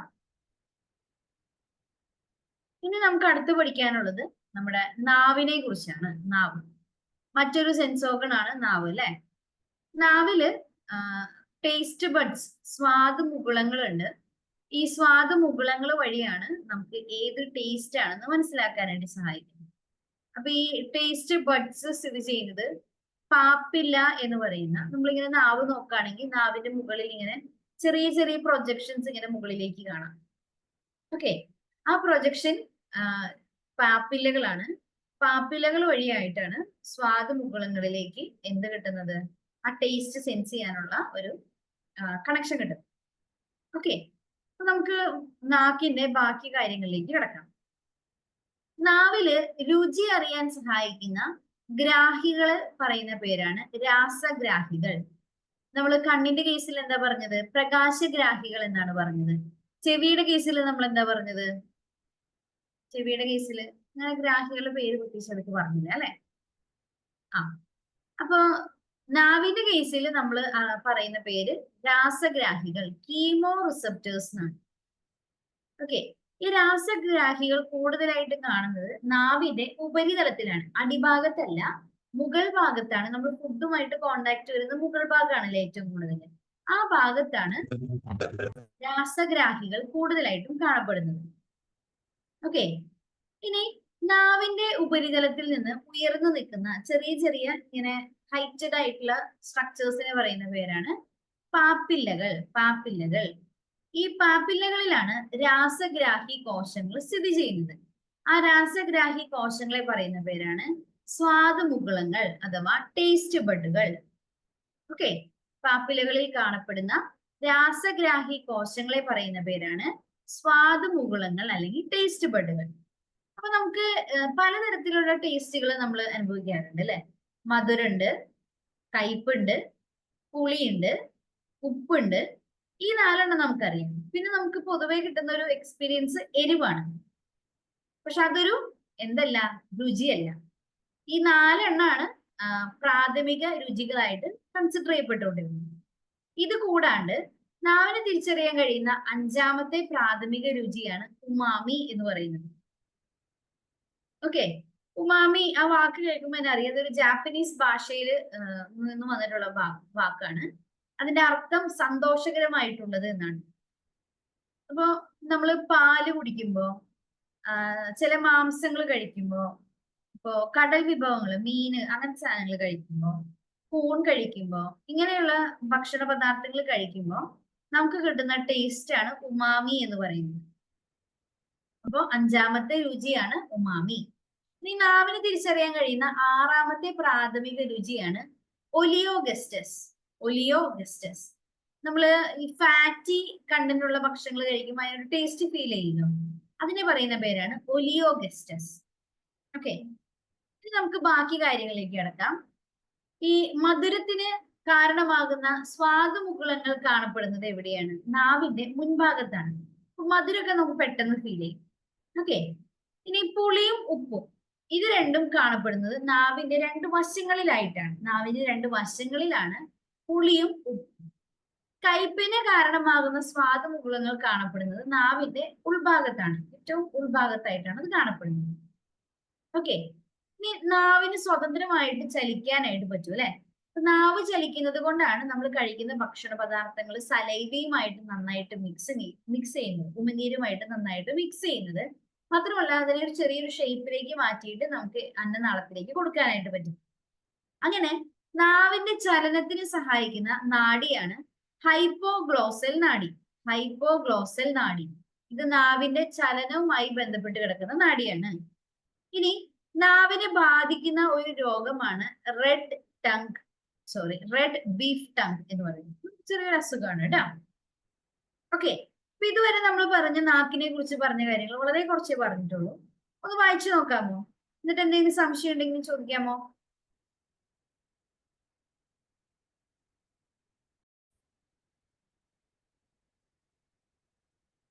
നമുക്ക് അടുത്ത ടോപ്പിക്കിലേക്ക് കടക്കാം. അപ്പൊ നമ്മുടെ കണ്ണ് കഴിഞ്ഞു, ചെവി കഴിഞ്ഞു, നാക്ക് കഴിഞ്ഞു. ഇനി ബാക്കിയുള്ള അടുത്തത് ആരാണ്? മൂക്കാണ് കേട്ടോ. മൂക്കിനെ കുറിച്ചുള്ള പഠനം അറിയപ്പെടുന്ന പേരാണ് റീനോളജി. മൂക്ക് ഗന്ധം തിരിച്ചറിയാനുള്ള ഒരു ഇന്ദ്രിയാണ്, പ്രത്യേകിച്ച് പറഞ്ഞു തരണ്ടല്ലോ. അങ്ങനെ ഗന്ധം തിരിച്ചറിയാനായിട്ട് സഹായിക്കുന്നത് നമ്മുടെ മൂക്കിലുള്ള ഗന്ധഗ്രാഹികളാണ്. കണ്ണിലുള്ളത് പ്രകാശഗ്രാഹികളാണ്. ചെവിയിലുള്ളത് നമ്മൾ അങ്ങനെ പ്രത്യേകിച്ച് പേര് പറഞ്ഞില്ലായിരുന്നു ഇതിന്. നാവിലുള്ളത് എന്ത് ഗ്രാഹികളാന്ന് പറഞ്ഞത്? രാസഗ്രാഹികളാണ് അല്ലെ. അതുപോലെ മൂക്കിൽ അടങ്ങിയിരിക്കുന്ന ഗ്രാഹികളെ പറയുന്ന പേരാണ് ഗന്ധഗ്രാഹികൾ. ഇനി മൂക്കിൽ നിന്ന് ബ്രെയിനിലേക്ക് ഇമ്പൾസസിനെ കൊണ്ടുപോകാൻ, ആവേഗങ്ങളെ കൊണ്ടുപോകാനായിട്ട് നിലകൊള്ളുന്ന നാഡിയാണ് ഓൾഫാക്ടറി നെർവ്, ഓൾഫാക്ടറി നാഡി എന്ന് പറയുന്നത്. ഇനി ചിലർക്ക് മൂക്കിൽ നിന്ന് രക്തസ്രാവം ഉണ്ടാവാറുണ്ട് അല്ലെ, ഇങ്ങനെ ചോര ഒലിച്ചു വരുന്ന ഒരു അവസ്ഥ ഉണ്ടാവും. അതിനെ പറയുന്ന പേരാണ് എപ്പിസ്റ്റാക്സിസ്. എപ്പിസ്റ്റാക്സിസ്. ഈ ചിലർക്ക് സ്മെല്ലുകൾ തിരിച്ചറിയാൻ പറ്റാത്ത ഒരു അവസ്ഥയുണ്ട്. നമ്മൾ കൊറോണ വന്നപ്പോൾ നമ്മൾ പറഞ്ഞൊരു അവസ്ഥയുണ്ട്, നമുക്ക് സ്മെല്ലുകൾ തിരിച്ചറിയാൻ പറ്റുന്നില്ല. ആ അവസ്ഥേനെ പറയുന്ന പേരാണ് അനോസ്മിയ. സ്മെല്ല് തിരിച്ചറിയാൻ പറ്റാത്ത അവസ്ഥയാണ് അനോസ്മിയ. അനോസ്മിയ. ഇനി ഇതാണ് നമ്മുടെ മൂക്കിന്റെ ഒരു സ്ട്രക്ചർ ആയിട്ട് നമുക്ക് എവിടെ തന്നിരിക്കുന്നത്, നമ്മുടെ SCERT ടെക്സ്റ്റിൽ തന്നിരിക്കുന്നത്. ഓക്കെ, ഇവിടെ നമ്മുടെ മൂക്കിന്റെ ചെറിയ ഓപ്പണിങ്ങുകൾ ഉണ്ട്. അതിൽ കൂടെ നാസ ഗഹ്വരത്തിലേക്ക് വായു പ്രവേശിക്കും. അപ്പൊ അതിൽ അടങ്ങിയിരിക്കുന്ന ഈ ഗന്ധകരമായ പദാർത്ഥങ്ങൾ മുഴുവൻ നമ്മുടെ ഇവിടെയുള്ള മ്യൂക്കസുമായിട്ടൊക്കെ ഡിസോൾവ് ചെയ്ത് നേരെ നമ്മുടെ ഗന്ധഗ്രാഹികളെ ഉത്തേജിപ്പിക്കും. ഓക്കെ, ഈ ഗന്ധഗ്രാഹികൾ വഴി ഇത് എവിടേക്ക് ചെല്ലും? ബ്രെയിനിലേക്ക് ഇൻഫർമേഷൻ ചെല്ലും. അവിടെ നിന്ന് നമ്മൾ അത് ഏത് സ്മെല്ലാണെന്ന് തിരിച്ചറിയും. ഇവിടെ കൃത്യമായിട്ട് അതിന്റെ ഒരു സ്ട്രക്ചർ തന്നിട്ടുണ്ട്. കണ്ട, ഈ ശ്ലേഷ്മം, നമ്മൾ മ്യൂക്കസ്, മൂക്കട്ട എന്നൊക്കെ നമ്മൾ മലയാളത്തിൽ പറയും. അങ്ങനെ മൂക്കിനകത്തുള്ള ആ സ്ലൈമി പദാർത്ഥത്തിനകത്ത് ഗന്ധങ്ങള് ഡിസോൾവ് ചെയ്യും. ആ ഇമ്പൾസസ് ആണ് എവിടേക്ക് പോകുന്നത്? ഗ്രാഹികൾ വഴി ഗന്ധനാഡിയിലൂടെ എവിടേക്ക് എത്താ? ബ്രെയിനിലേക്ക് എത്താം. പറഞ്ഞത് ക്ലിയർ ആണോ? ഇതിൽ വളരെ കുറച്ച് കാര്യങ്ങളെ നമുക്ക് പറയാനുള്ളൂ. മൂക്കുമായിട്ട് ബന്ധപ്പെട്ടുള്ള പഠനത്തിനെ പറയുന്ന പേരാണ് റിനോളജി. അത് മൂക്ക് എന്ന് പറയുന്ന ഗന്ധം അറിയാനുള്ള ഒരു ഇന്ദ്രിയമാണ്. ഗന്ധം തിരിച്ചറിയാനായിട്ട് സഹായിക്കുന്നത് ഗന്ധഗ്രാഹികളാണ്. ഈ ഗന്ധഗ്രഹണവുമായി ബന്ധപ്പെട്ട നാഡിയാണ് ഓൾഫാക്ടറി നാഡി എന്ന് പറയുന്നത്. മൂക്കിൽ നിന്നുള്ള രക്തസ്രാവം അറിയപ്പെടുന്ന പേരാണ് എപ്പിസ്റ്റാക്സിസ്. ഗന്ധം തിരിച്ചറിയാനാകാത്ത അവസ്ഥയെ പറയുന്ന പേരാണ് അനോസ്മിയ. ഓക്കെ ആണോ? അങ്ങനെയാണെങ്കിൽ നമുക്ക് അടുത്തതിലേക്ക് കിടക്കാം, ത്വക്കിലേക്ക്.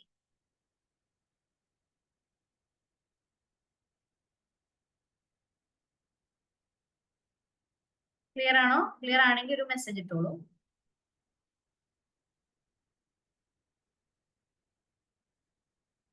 ഓക്കെ, ക്ലിയർ ആണ്. നമുക്ക് അടുത്ത ടോപ്പിക്കിലേക്ക് കിടക്കാം അല്ലെ. അടുത്ത നമുക്ക് പറയാൻ ഇനി ബാക്കിയുള്ളത് ഏത് സെൻസ് ഓർഗൻ ആണ്? ത്വക്കാണ്. ത്വക്ക് എന്ന് പറഞ്ഞാൽ സ്കിൻ. നമ്മൾ ത്വക്കിന് ഡോക്ടറെ കാണാൻ പോയി കഴിഞ്ഞാൽ ഏത് ഡോക്ടറെ കാണാം? ഡെർമറ്റോളജിസ്റ്റിനെയാണ് കാണാം അല്ലെ. അപ്പൊ ത്വക്കുമായി ബന്ധപ്പെട്ടിട്ടുള്ള പഠനത്തിനെ പറയുന്ന പേരാണ് ഡെർമറ്റോളജി. ഡെർമറ്റോളജി. നമ്മുടെ ശരീരത്തിലെ ഏറ്റവും വലിയ ജ്ഞാനേന്ദ്രിയമാണ് ത്വക്ക് എന്ന് പറയുന്നത്. അതുപോലെ ശരീരത്തിലെ ഏറ്റവും വലിയ അവയവം ഏതാണെന്ന് ചോദിച്ചു കഴിഞ്ഞാൽ അതും ഏത് തന്നെയാണ്? ഏറ്റവും വലിയ അവയവം ഏതാന്ന് വെച്ച് കഴിഞ്ഞാൽ അതും ഏത് തന്നെയാണ്? ത്വക്ക് തന്നെയാണ്.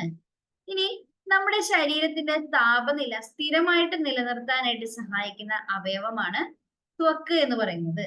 മനുഷ്യ ശരീരത്തിന്റെ താപനില സ്ഥിരമായിട്ട് നിലനിർത്തുന്ന അവയവമാണ് ത്വക്ക്. ത്വക്കിലൂടെ നമുക്ക് ഒരു 4-5 സംവേദനങ്ങൾ മാത്രമേ തിരിച്ചറിയാൻ പറ്റുള്ളൂ. ഏതൊക്കെയാണത്? സ്പർശം, ഒരാൾ തൊട്ട് കഴിഞ്ഞാൽ നമുക്ക് തിരിച്ചറിയാം അല്ലെ. ഒരാൾ നമ്മുടെ കയ്യിൽ ഇങ്ങനെ പ്രഷർ അപ്ലൈ ചെയ്ത് കഴിഞ്ഞാൽ ആ മർദ്ദം നമുക്ക് ഫീൽ ചെയ്യാനായിട്ട് പറ്റും. അതുപോലെ ചൂട് അറിയാൻ പറ്റും, തണുപ്പ് അറിയാൻ പറ്റും, പിച്ചി കഴിഞ്ഞ വേദന അറിയാൻ പറ്റും അല്ലെ. അപ്പൊ ഈ സംവേദനങ്ങളാണ്, ഈ 5 സംവേദനങ്ങളാണ് നമുക്ക് ത്വക്കിലൂടെ തിരിച്ചറിയാനായിട്ട് പറ്റും. ഈ ത്വക്കില് വിസർജന ഗ്രന്ഥികളുണ്ട്. നമ്മുടെ ത്വക്കിൽ നിന്ന് വേസ്റ്റുകൾ പുറത്തേക്ക് പോകുന്ന ഗ്രന്ഥികളുണ്ട്. അതില് 2 ഗ്രന്ഥികളുടെ പേരുകളാണ് നമുക്ക് പ്രധാനമായിട്ടും പഠിക്കാനുള്ളത്. ഒന്ന് സ്വേദഗ്രന്ഥികൾ, സ്വെറ്റ് ഗ്ലാൻഡുകൾ എന്ന് പറയും. ശരീരം വിയർക്കും ഇല്ലേ? ശരീരത്തിലെ ചെറിയ ഈ ത്വക്കിലെ ചെറിയ പോറുകളിലൂടെയാണ്, ചെറിയ ദ്വാരങ്ങളിലൂടെയാണ്, സുഷിരങ്ങളിലൂടെയാണ് കുറച്ച് വെള്ളം പുറത്തേക്ക് വരുന്നത്. അത് എന്തിനു വേണ്ടിയിട്ടാണ്? ശരീരത്തിന്റെ താപനില നിയന്ത്രിക്കാൻ വേണ്ടിയിട്ടാണ്. അപ്പൊ അങ്ങനെ സ്വേദഗ്രന്ഥികളുണ്ട്. പിന്നെ അത് കൂടാണ്ട് സെബേഷ്യസ് ഗ്രന്ഥികളുണ്ട്. നമ്മുടെ ത്വക്കിന് ഒരു മിനുസം തരാനായിട്ട് അതുപോലെ പുറമേ നിന്ന് വരുന്ന മൈക്രോ ഓർഗാനിസംസ് നമ്മളുടെ ബോഡിക്ക് അകത്തേക്ക് കടക്കാതിരിക്കാനൊക്കെ വേണ്ടിയിട്ട് സെബേഷ്യസ് ഗ്രന്ഥികൾ നമ്മുടെ ശരീരത്തിൽ കാണാം. ഓക്കെ, നമ്മുടെ ത്വക്കിനും അതുപോലെ തന്നെ രോമങ്ങൾക്കും മൃദുത്വം നൽകുന്ന ദ്രാവകമാണ് സെബം. സെബേഷ്യസ് ഗ്രന്ഥികളുടെ ഉൽപ്പന്നമാണ് സെബം എന്ന് പറയുന്നത്. ഓക്കെ, ഇനി ത്വക്കിനെ ബാധിക്കുന്ന രോഗങ്ങൾ ഏതൊക്കെയാന്ന് നോക്കാം. Dermatitis, കാൻഡിഡൈസിസ്, melanoma. മെലനോമ എന്ന് പറയുന്നത് സ്കിൻ ക്യാൻസർ ആണ് അല്ലെ. പാണ്ട്, വെള്ളപ്പാണ്ട് വരാന്നൊക്കെ നമ്മൾ കേട്ടിട്ടുണ്ട്. ഓക്കെ, ഇതൊക്കെ സ്കിന്നിനെ അഫക്ട് ചെയ്യുന്ന അസുഖങ്ങളാണ്.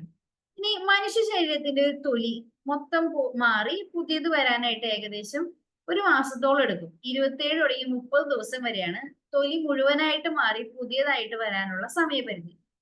ഇനി നോക്കിയേ, ഇത് നമ്മുടെ ത്വക്കിന്റെ ഗ്രാഹികളുടെ ഒരു പിക്ചറാണ്. നോക്കിയേ, തണുപ്പിന്റെ ഗ്രാഹി സ്ഥിതി ചെയ്യുന്നത് ഏകദേശം ഇവിടെ ആയിട്ടാണ്. വേദനയുടെ ഗ്രാഹി ഇവിടെ മുകളിലാണ്. അതുകൊണ്ടാണ് പെട്ടെന്ന് വേദനകളൊക്കെ നമുക്ക് ഫീൽ ചെയ്യുന്നത്. ഇനി അതിന് തൊട്ട് താഴെയായിട്ടാണ് സ്പർശന ഗ്രാഹ്യമുള്ളത്. അതിലും താഴെയാണ് വേദനയുടെ മർദ്ദത്തിന്റെ ഗ്രാഹ്യമുള്ളത്. ഏകദേശം ഇവിടെ ആയിട്ടാണ് ചൂടിന്റെ ഗ്രാഹ്യമുള്ളത്. അതിങ്ങനെ പലതും പല ലെയറിലാണ് സ്ഥിതി ചെയ്യുന്നത്. അതുകൊണ്ട് നമുക്ക് ആ എക്സ്പീരിയൻസസ് പലതും വേരി ചെയ്തിരുന്നു. ഓക്കെ, ഇനി ശരീരത്തിന്റെ ഏത് പ്രവർത്തനം ക്രമീകരിച്ച് നിൽക്കാനാണ് വിയർക്കൽ എന്ന പ്രക്രിയ സഹായിക്കുന്നത്?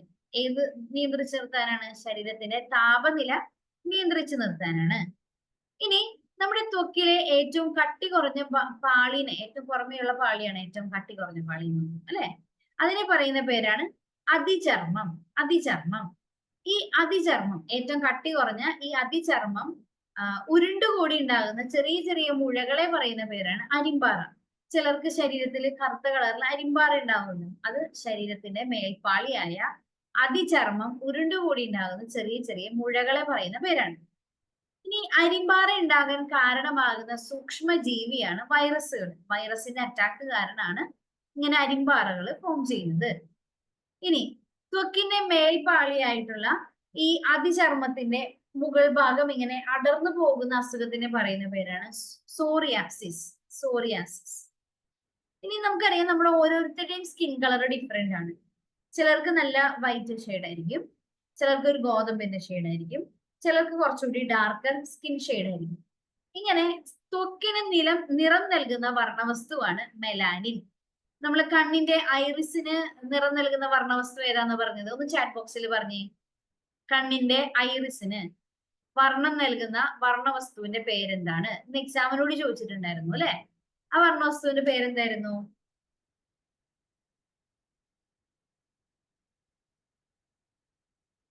മെലാനിൻ തന്നെയാണ്. ഓക്കെ, തിരിച്ചറിഞ്ഞു അല്ലെ. അതേ വസ്തു തന്നെയാണ് നമ്മുടെ സ്കിന്നിനും കളർ തരുന്നത്. ഓക്കെ, ഇനി ഇത് മാത്രമല്ല, അൾട്രാ വയലറ്റ് രശ്മികളിൽ നിന്നും നമ്മുടെ ശരീരത്തെ സംരക്ഷിക്കുന്നത് ആര് തന്നെയാണ്? മെലാനിൻ തന്നെയാണ്. ഈ മെലാനിൻ കുറയാണെങ്കിൽ, ശരീരത്തിൽ കുറയാണെങ്കിൽ അത് നമ്മുടെ ശരീരം മുഴുവൻ വെളുത്ത് തുടുത്തിരിക്കുന്ന ഒരു അവസ്ഥ വരും. ഓക്കെ, ആ അസുഖത്തിന്, അതൊരു അസുഖമാണ്, അതിന് പറയുന്ന പേരാണ് ആൽബിനിസം. ആൽബിനിസം. മെലാനിൻ ശരീരത്തിൽ ഇല്ലാതെ ഉണ്ടാകുന്ന അസുഖമാണ് ആൽബിനിസം. ഇവർക്ക് ഉണ്ടാകുന്ന പ്രശ്നം എന്താന്ന് വെച്ച് കഴിഞ്ഞാൽ ഇവർക്ക് വെയിലത്തേക്ക് ഇറങ്ങാൻ പറ്റില്ല. നമ്മുടെ സൺലൈറ്റിൽ എപ്പോഴും അൾട്രാ വയലറ്റ് റേഡിയേഷൻസ് കൂടി ഉണ്ട്. അൾട്രാ വയലറ്റ് റേഡിയേഷൻസ് വന്നിട്ട് ഇവർക്ക് പെട്ടെന്ന് ഇങ്ങനെ ക്യാൻസർ പോലെയുള്ള മാരകമായ അസുഖങ്ങളിലേക്ക് നയിക്കാൻ ചാൻസ് ഉണ്ട്. ഓക്കെ, അങ്ങനെ മെലാനിന്റെ കുറവ് മൂലം ഉണ്ടാകുന്ന അസുഖത്തിനെ പറയുന്ന പേരാണ് ആൽബിനിസം. ആൽബിനിസം.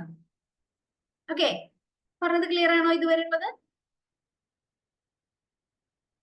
അങ്ങനെയാണെങ്കിൽ നമുക്ക് ലാസ്റ്റ് 2 സെക്ഷൻ ഒന്ന് വായിച്ചു നോക്കാം, എന്നിട്ട് അടുത്ത സെക്ഷനിലേക്ക് കിടക്കാം. അപ്പൊ നമുക്ക് ത്വക്ക്, അതുപോലെ തന്നെ മൂക്ക്, നാക്ക്, ഈ 3 സെക്ഷൻ ഒന്ന് വായിച്ചു നോക്കാം. എന്നിട്ട് ഇതിൽ എന്തെങ്കിലും സംശയം ഉണ്ടെങ്കിൽ ചോദിക്കാം. ഒരു 3 മിനിറ്റ് സമയം കൊണ്ട് തീരും എന്നാണ് എന്റെ വിശ്വാസം. ഒന്ന് വായിച്ചു നോക്കാം കേട്ടോ.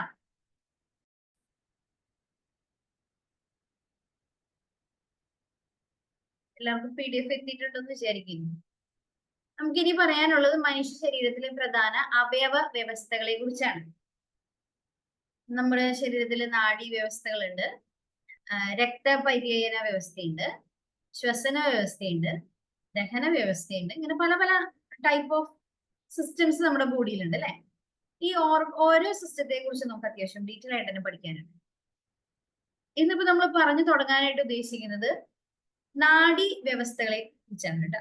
നാഡി വ്യവസ്ഥ നമ്മുടെ ശരീരത്തിന്റെ പ്രവർത്തനങ്ങളെ നിയന്ത്രിക്കാനും അതുപോലെ തന്നെ ഏകോപിപ്പിക്കാനും സഹായിക്കുന്ന വ്യവസ്ഥയാണ് നാഡീ വ്യവസ്ഥ എന്ന് പറയുന്നത്.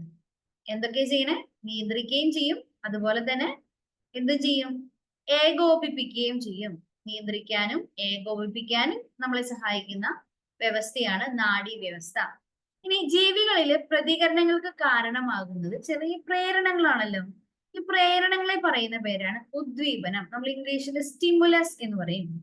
അപ്പൊ പ്രതികരണം, റെസ്പോൺസിന് കാരണമാകുന്ന പ്രേരണങ്ങളെ പറയുന്ന പേരാണ് ഉദ്ദീപനം, സ്റ്റിമുലസ്.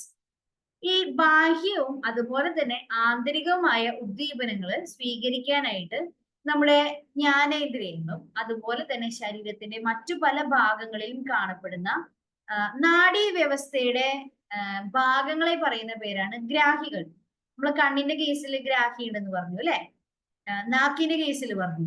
ഇങ്ങനെ ഉദ്ദീപനങ്ങൾ സ്വീകരിക്കാനായിട്ട് ശരീരത്തിന്റെ പല ഭാഗങ്ങളിൽ സ്ഥിതി ചെയ്യുന്ന ഈ നാഡീ വ്യവസ്ഥയുടെ ഭാഗങ്ങളെ പറയുന്ന പേരുകളാണ് ഗ്രാഹികൾ. ആ പേര് കേട്ട് തന്നെ പഠിക്കണം കേട്ടോ, ഗ്രാഹികൾ. ഇനി നമ്മള് നാഡീ വ്യവസ്ഥയെ പൊതുവെ രണ്ട് വിഭാഗമായിട്ടാണ് തരംതിരിക്കുക. ഒന്നാമത്തെയാണ് കേന്ദ്ര നാഡീ വ്യവസ്ഥ, സെൻട്രൽ നെർവസ് സിസ്റ്റം.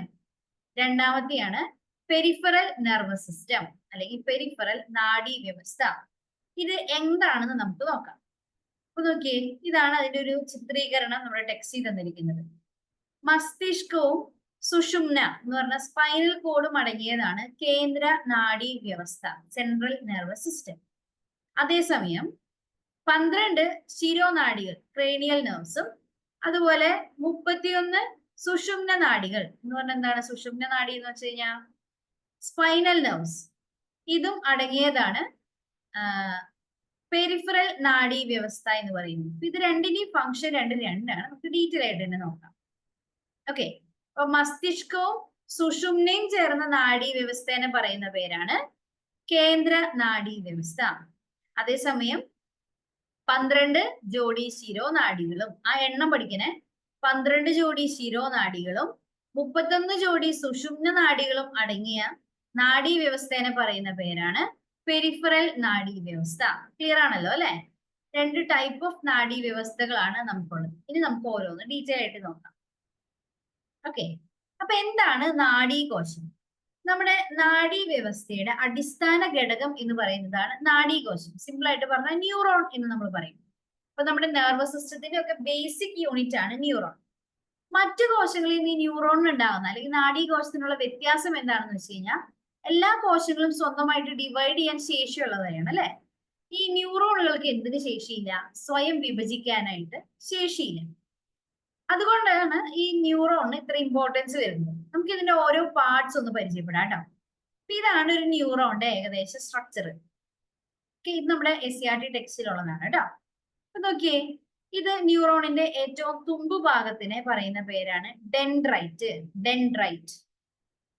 ഡെൻഡ്രൈറ്റിൽ നിന്ന് കാണുന്ന ഭാഗത്തിന് ഈ ഞാനിവിടെ വരച്ച് കാണിക്കാം, അതായിരിക്കും കുറച്ച് നല്ലത് അല്ലെ.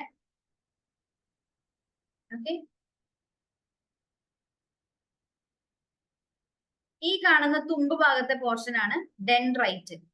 അവിടെ നിന്ന് വരുന്ന ഈ ഭാഗമാണ് ഡെൻഡ്രോൺ. ഓക്കെ, ഡെൻഡ്രോണിൽ നിന്ന് നമ്മൾ അകത്തേക്ക് പ്രവേശിക്കുമ്പോൾ കോശദ്രവ്യം കാണാൻ പറ്റും. ഇനി അകത്ത് ന്യൂക്ലിയസ് ഉണ്ട്. ഇനി ഇതിനകത്ത് നിന്ന് നമുക്ക് കിട്ടുന്ന ആവേഗങ്ങൾ അടുത്ത സ്ഥലത്തേക്ക് പോകണല്ലോ, അതിന് സഹായിക്കുന്ന ഈ നീളം കൂടിയ ഭാഗത്തിനെ പറയുന്ന പേരാണ് ആക്സോൺ. ആക്സോണിന്റെ തുമ്പ് ഭാഗത്ത് ഇവിടെ ഇങ്ങനെ ബ്രാഞ്ച് പോലെ കാണാൻ പറ്റുന്നുണ്ടല്ലോ, ഈ ബ്രാഞ്ച് പോലെയുള്ള ഭാഗമാണ് ആക്സോണൈറ്റ്. ഇനി ഇതിന്റെയും എൻഡില് ഇവിടെ ഇങ്ങനെ ചെറിയ ബൾബ് പോലെ കാണപ്പെടുന്ന ഈ ഒരു ഭാഗത്തിനെ പറയുന്ന പേരാണ് സിനാപ്റ്റിക് നോബ്. ഈ ആക്സോൺ എന്ന് പറയുന്ന ഭാഗത്തിനെ കവർ ചെയ്ത് എപ്പോഴും ഒരു പ്രൊട്ടക്റ്റീവ് ലെയർ ഉണ്ടാവും. ആ പ്രൊട്ടക്റ്റീവ് ലെയറിനെ പറയുന്ന പേരാണ് ഷ്വാൻ കോശങ്ങൾ. നമ്മൾ പറഞ്ഞ എന്തൊക്കെയാണ്? ഈ തുമ്പ് ഭാഗം, ഈ വേര് പോലെ കാണപ്പെടുന്ന ഈ ഭാഗമാണ് ഡെൻഡ്രൈറ്റ്. അതിൽ നിന്ന് നമ്മുടെ സെല്ലിന്റെ ബോഡിയിലേക്ക് കണക്ട് ചെയ്യുന്നത് ഈ ഭാഗമാണ് ഡെൻഡ്രോൺ. ഇനി ഇതിനകത്ത് ന്യൂക്ലിയസ് ഉണ്ട്, കോശദ്രവ്യമുണ്ട്. അതിൽ നിന്നും ഇൻഫർമേഷൻസ് പോകുന്ന ഈ പാതേനെ പറയുന്ന പേരാണ് ആക്സോൺ. ആക്സോണിൽ നിന്നുണ്ടാകുന്ന ചെറിയ ചെറിയ ബ്രാഞ്ചസിനെ നമ്മൾ പറയുന്ന പേരാണ് ആക്സോണൈറ്റ്. അതിന്റെ തുമ്പത്ത് കാണുന്ന ബൾബ് പോലെയുള്ള ഭാഗങ്ങളെ പറയുന്ന പേരാണ് സിനാപ്റ്റിക് നോബ്. ആക്സോണിനെ കവർ ചെയ്ത് കാണുന്ന ചെറിയ ചെറിയ കോശങ്ങളാണ് ഷ്വാൻ കോശങ്ങൾ. ഓക്കെ, ഇനി ഇത് ഓരോന്നിന്റെയും ഫംഗ്ഷൻ എന്താണെന്ന് പഠിക്കാം. ഓക്കെ, ആദ്യം ഡെൻഡ്രൈറ്റ്. ഡെൻഡ്രോണിന്റെ ശാഖകളെയാണ് നമ്മൾ ഡെൻഡ്രൈറ്റ് എന്ന് പറയുന്നത്. ഒരു ന്യൂറോണിൽ നിന്ന്, തൊട്ടടുത്ത ന്യൂറോണിൽ നിന്ന് ഇൻഫർമേഷൻസ് കളക്ട് ചെയ്യാന്നുള്ളതാണ് ആരുടെ ഫംഗ്ഷൻ? ഡെൻഡ്രൈറ്റിന്റെ ഫംഗ്ഷൻ എന്ന് പറയുന്നത്. ഇപ്പൊ ഡെൻഡ്രോൺ എന്തായിരിക്കും ചെയ്യാ? ഡെൻഡ്രൈറ്റ് കളക്ട് ചെയ്ത് കൊണ്ടുവന്ന ഇൻഫർമേഷൻസിനെ ആര് ശേഖരിക്കും? ഡെൻഡ്രോൺ ശേഖരിച്ച് എവിടേക്ക് കൊടുക്കും? കോശ ശരീരത്തിനകത്തേക്ക് കൊടുക്കും. ഓക്കെ, ഇതിനകത്തേക്ക് കൊടുക്കും. ഇനി കോശ ശരീരത്തിൽ നിന്ന് നീളം കൂടിയ തന്തുവാണ് ആക്സോൺ എന്ന് പറയുന്നത്. കോശ ശരീരത്തിൽ നിന്ന് പുറത്തേക്ക് എന്ന് പറഞ്ഞു കഴിഞ്ഞാൽ അടുത്ത ഒരു ന്യൂറോണിലേക്ക് ഇൻഫർമേഷൻസ് കൊണ്ടുപോകുന്ന സ്ഥലമാണ് ആക്സോൺ. ഇനി ആക്സോണിന്റെ ശാഖകളെ പറഞ്ഞ പേരാണ് ആക്സോണൈറ്റ്. ഓക്കെ, ഈ ആക്സോണൈറ്റുകള് എത്രയും പെട്ടെന്ന് സിനാപ്റ്റിക് നോബിലേക്ക് ഇൻഫർമേഷൻസിനെ പാസ് ചെയ്യും. സിനാപ്റ്റിക് നോബ് എന്ന് പറയുന്നത് എന്തായിരുന്നു? ആക്സോണൈറ്റിന്റെ അഗ്രഭാഗമായിരുന്നു. ഇതിനകത്ത് കീമോ ട്രാൻസ്മിറ്റേഴ്സ് അല്ലെങ്കിൽ നാഡീയ പ്രേക്ഷകങ്ങൾ ഉണ്ട്.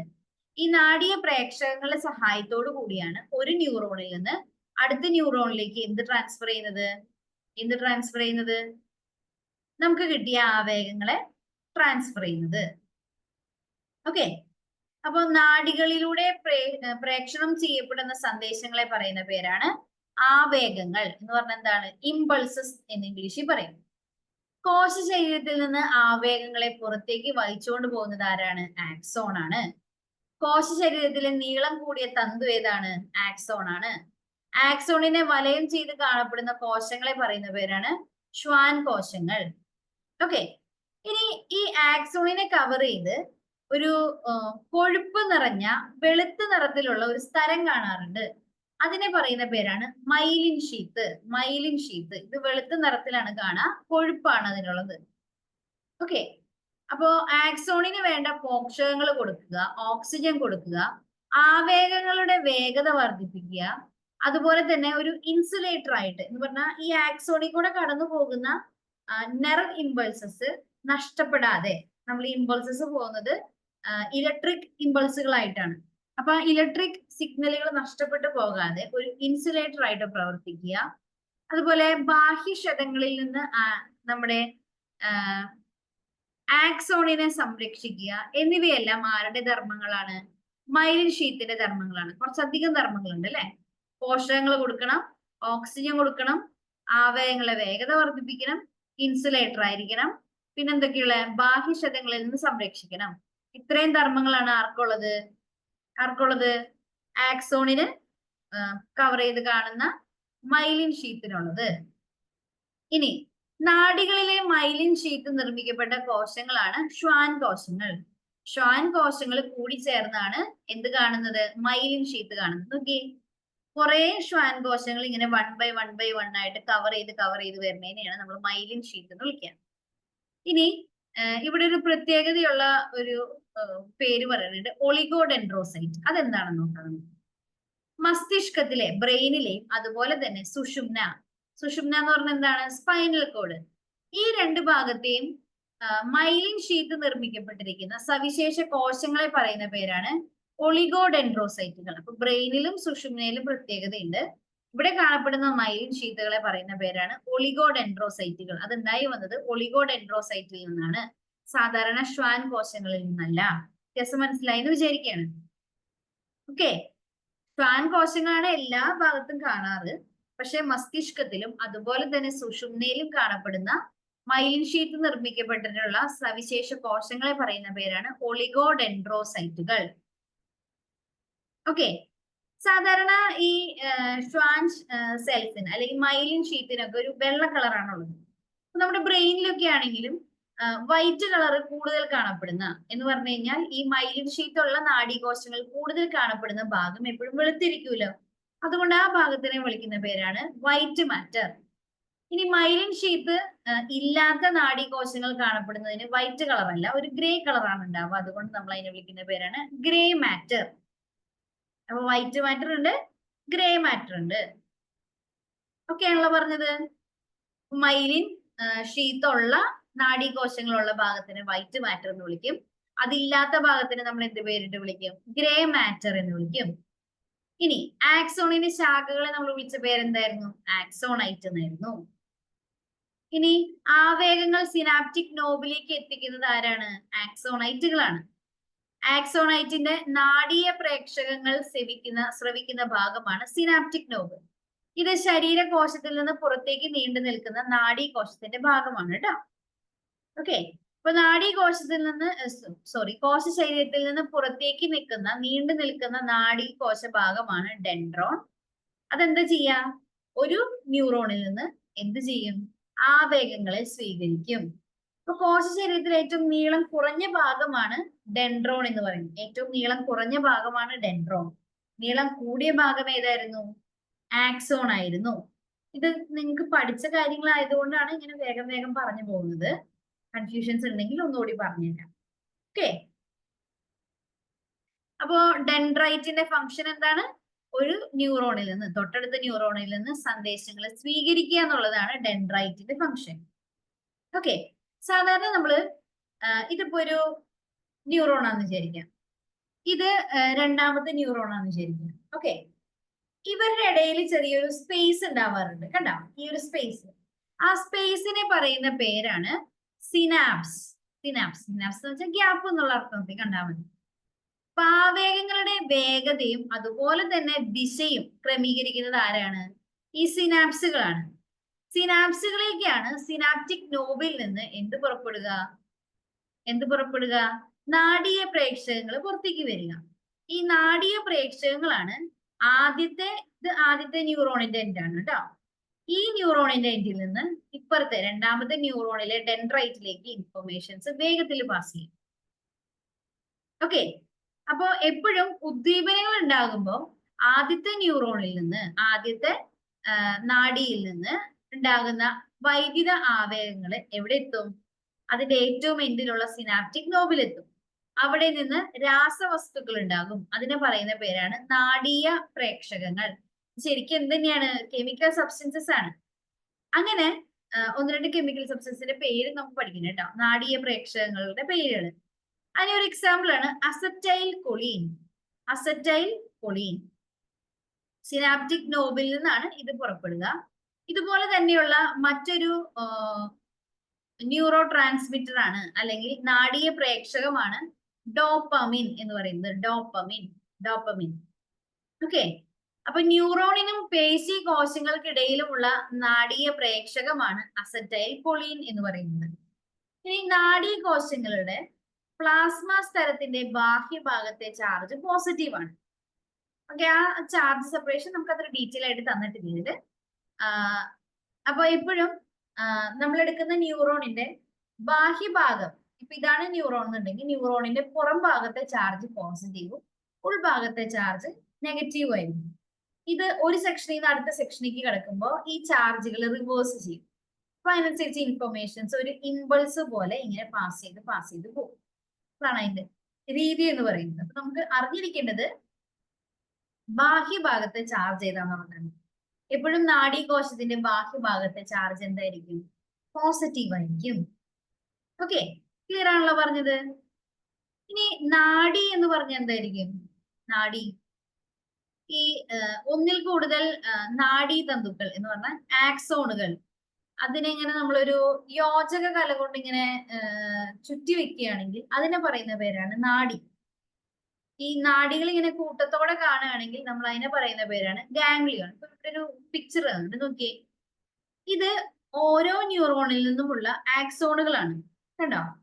ഈ ആക്സോണുകളെ കവർ ചെയ്തിട്ട് ഒരു യോജക കല വന്നിട്ടുണ്ട്. ഇങ്ങനെ പലതരം നാഡികളുടെ കൂട്ടമാണിത്. അതിനെ കവർ ചെയ്ത് എന്ത് വന്നിട്ടുണ്ട്? യോജക കല വന്നിട്ടുണ്ട്. ഇതിന്റെ ഇടയിൽ കൂടെ നമ്മുടെ ബ്ലഡ് വെസലുകളും പോകുന്നുണ്ട്. ഓക്കെ. ബ്ലഡ് വെസലുകള് കലകളുടെ പോഷണത്തിന് വേണ്ടിയിട്ടാണ്. ഈ നാഡികൾ എന്തിനു വേണ്ടിയിട്ടാണ്?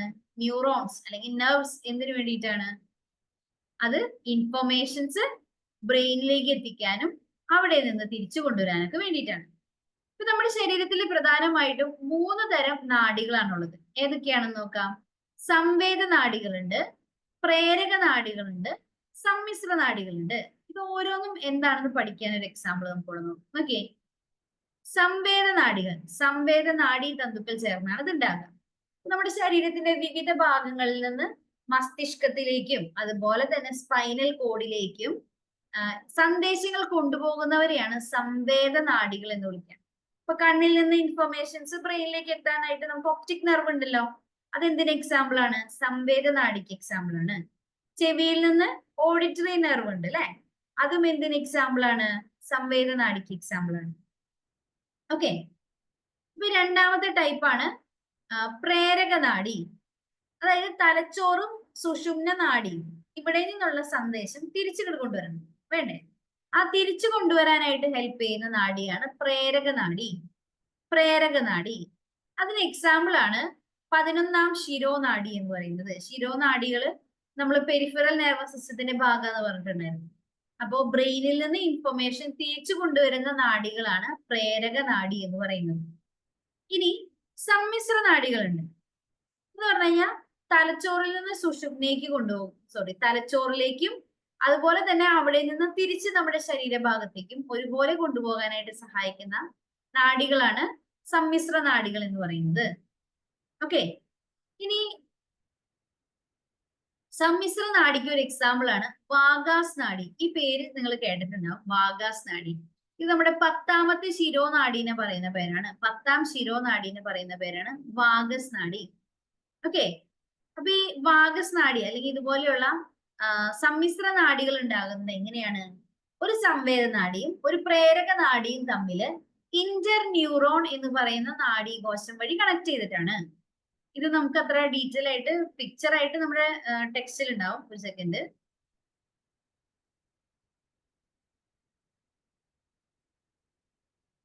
നിങ്ങൾക്ക് ഈ പിക്ചർ കാണുന്നുണ്ടെന്ന് ഞാൻ വിചാരിക്കുകയാണ്. ഓക്കെ. ഇത് നമ്മുടെ SCERT ടെക്സ്റ്റ് ആണ്. ഞാൻ പറഞ്ഞിട്ടുണ്ടായിരുന്നു നമ്മുടെ ഇതാണ് നമ്മുടെ നെർവിന്റെ ആക്സോൺ. അതിന്റെ പുറം ഭാഗത്തെ ചാർജ് എപ്പോഴും എന്താന്ന് പറഞ്ഞു? പോസിറ്റീവ് ചാർജ് എന്ന് പറഞ്ഞിട്ടുണ്ടായിരുന്നു അല്ലെ. അത് ഇവിടെ പിക്ചർ ആയിട്ട് തന്നിട്ടുണ്ട്. അപ്പൊ ഓരോ ഉദ്ദീപനം ഉണ്ടാകുമ്പോഴും ഇവിടെ നോക്കിയേ, പുറമേലെയും ഉള്ളിലെയും ചാർജ് ഒരു വ്യത്യാസം വന്നു. ആ വ്യത്യാസമാണ് അടുത്തടുത്ത സെക്ഷനിലേക്ക് ഇങ്ങനെ ഇൻഫർമേഷൻ ട്രാൻസ്ഫർ ആയി പോകാനായിട്ട് ഹെൽപ്പ് ചെയ്യുന്നു. അപ്പൊ ഇവിടെ നിന്ന് അടുത്തതിലേക്ക് വരും, അവിടെ നിന്ന് അടുത്തതിലേക്ക് വരും, ഇങ്ങനെ തന്നെ ബ്രെയിനിലേക്കും പോകും. ഓക്കെ. അപ്പൊ വളരെ ചുരുങ്ങിയ സമയം കൊണ്ടാണ് ഇത്ര അധികം ദൂരത്തേക്ക് ഇൻഫർമേഷൻസ് ട്രാൻസ്ഫർ ചെയ്ത് പോകുന്നത് കേട്ടോ. ഇനി ഞാൻ ഇതാണ് നമ്മൾ പറഞ്ഞ ഇന്റർ ന്യൂറോണിന്റെ സെക്ഷൻ വരുന്നത്. സെക്കൻഡ് എന്റെ ഇമേജ് നിർത്തട്ടെ. ഓക്കെ. നോക്കി, ഇവിടെ ഈ കാണുന്നത് പ്രേരക നാഡിയാണ്. പ്രേരക നാഡി ഇതെന്ത് ചെയ്യുന്നു? സുഷുമ്നയിൽ നിന്നുള്ള സന്ദേശം തിരിച്ചു കൊണ്ടുവരണ, അല്ലെങ്കിൽ എവിടെയാണോ ബ്രെയിൻ ആണെങ്കിൽ ബ്രെയിൻ, അവിടെ നിന്ന് സന്ദേശം തിരിച്ച് എവിടേക്കാണോ കൊണ്ടുപോകേണ്ടത് അവിടേക്ക് കൊണ്ടുപോകും. ഇനി ഉദ്ദീപനം ഉണ്ടായ സ്ഥലത്ത് നിന്ന് ബ്രെയിനിലേക്ക് കൊണ്ടുപോകുന്ന നാഡി ഇവിടെ ഉണ്ട്, കണ്ടോ? ഇത് രണ്ടിനെയും കണക്ട് ചെയ്യാനായിട്ട് ഇതിന്റെ ഇടയിൽ ഒരു നാഡി കണ്ടോ? ഈ ഒരു സെക്ഷൻ, ഇതിനെ പറയുന്ന പേരാണ് Inter neuron. Okay, Inter neuron. അപ്പൊ ഈ സംവേദ നാഡീനെയും ഈ പ്രേരക നാഡീനെയും തമ്മിൽ കണക്ട് ചെയ്യാന്നുള്ളതാണ് ആരുടെ ഫംഗ്ഷൻ? ഇന്റർ ന്യൂറോണിന്റെ ഫംഗ്ഷൻ. ഓക്കെ, ഞാൻ ആ ഇമേജ് കാണിച്ച് പറഞ്ഞു തന്നേ ഉള്ളൂ കേട്ടോ. നമ്മുടെ ശരീരത്തിലെ ഏറ്റവും നീളം കൂടിയ നാഡിയാണ് സയാറ്റിക് നാഡി എന്ന് പറയുന്നത്. സയാറ്റിക് നാഡി. ഇനി മനുഷ്യ ശരീരത്തിലെ ഏറ്റവും നീളം കൂടിയ ശിരോനാഡി എന്ന് പറയുന്നത് ഏത് നാഡിയാണ്? 10ാം ശിരോനാഡിയായിട്ടുള്ള വാഗാസ് നാഡിയാണ്. കണ്ണിന്റെ ചലനവുമായി ബന്ധപ്പെട്ടിട്ടുള്ള നാഡിയാണ് ഓക്കുലോ മോട്ടോർ നാഡി. ഓക്കുലോ മോട്ടോർ നാഡി. ശരീരത്തിന്റെ തുലനയുമായി ബന്ധപ്പെട്ടിട്ടുള്ള നാഡി ഏതാണ്? വെസ്റ്റിബ്യൂളാർ നാഡിയാണ്. വെസ്റ്റിബ്യൂളാർ നാഡിയാണ്. ഓക്കെ, ഈ നാഡീ കോശങ്ങള് കുറച്ച് ഇമ്പോർട്ടന്റ് ആയിട്ടുള്ള സെക്ഷൻ തന്നെയാണ്. നന്നായിട്ടൊന്ന് വായിച്ചു നോക്കിക്കോളൂ കേട്ടോ. ഓക്കെ, അപ്പോ നാളത്തേക്ക് പഠിക്കാനായിട്ട് നമ്മുടെ ബയോളജി സെക്ഷൻ തന്നെയാണ് തരാൻ പോകുന്നത്, SCERT സെക്ഷൻ. അപ്പൊ അതുകൊണ്ട് നാളത്തെ എക്സാം ഒന്നുകൂടി നന്നായിട്ട് അറ്റൻഡ് ചെയ്തോളൂ കേട്ടോ. ഓക്കെ, അപ്പൊ എന്തെങ്കിലും സംശയങ്ങൾ ഉണ്ടെങ്കിൽ ഇപ്പൊ ചോദിക്കാം, ഇല്ലെങ്കിൽ നമുക്ക് പതിയെ വൈൻഡപ്പ് ചെയ്യാം. സംശയങ്ങൾ എന്തെങ്കിലും ഉണ്ടോ?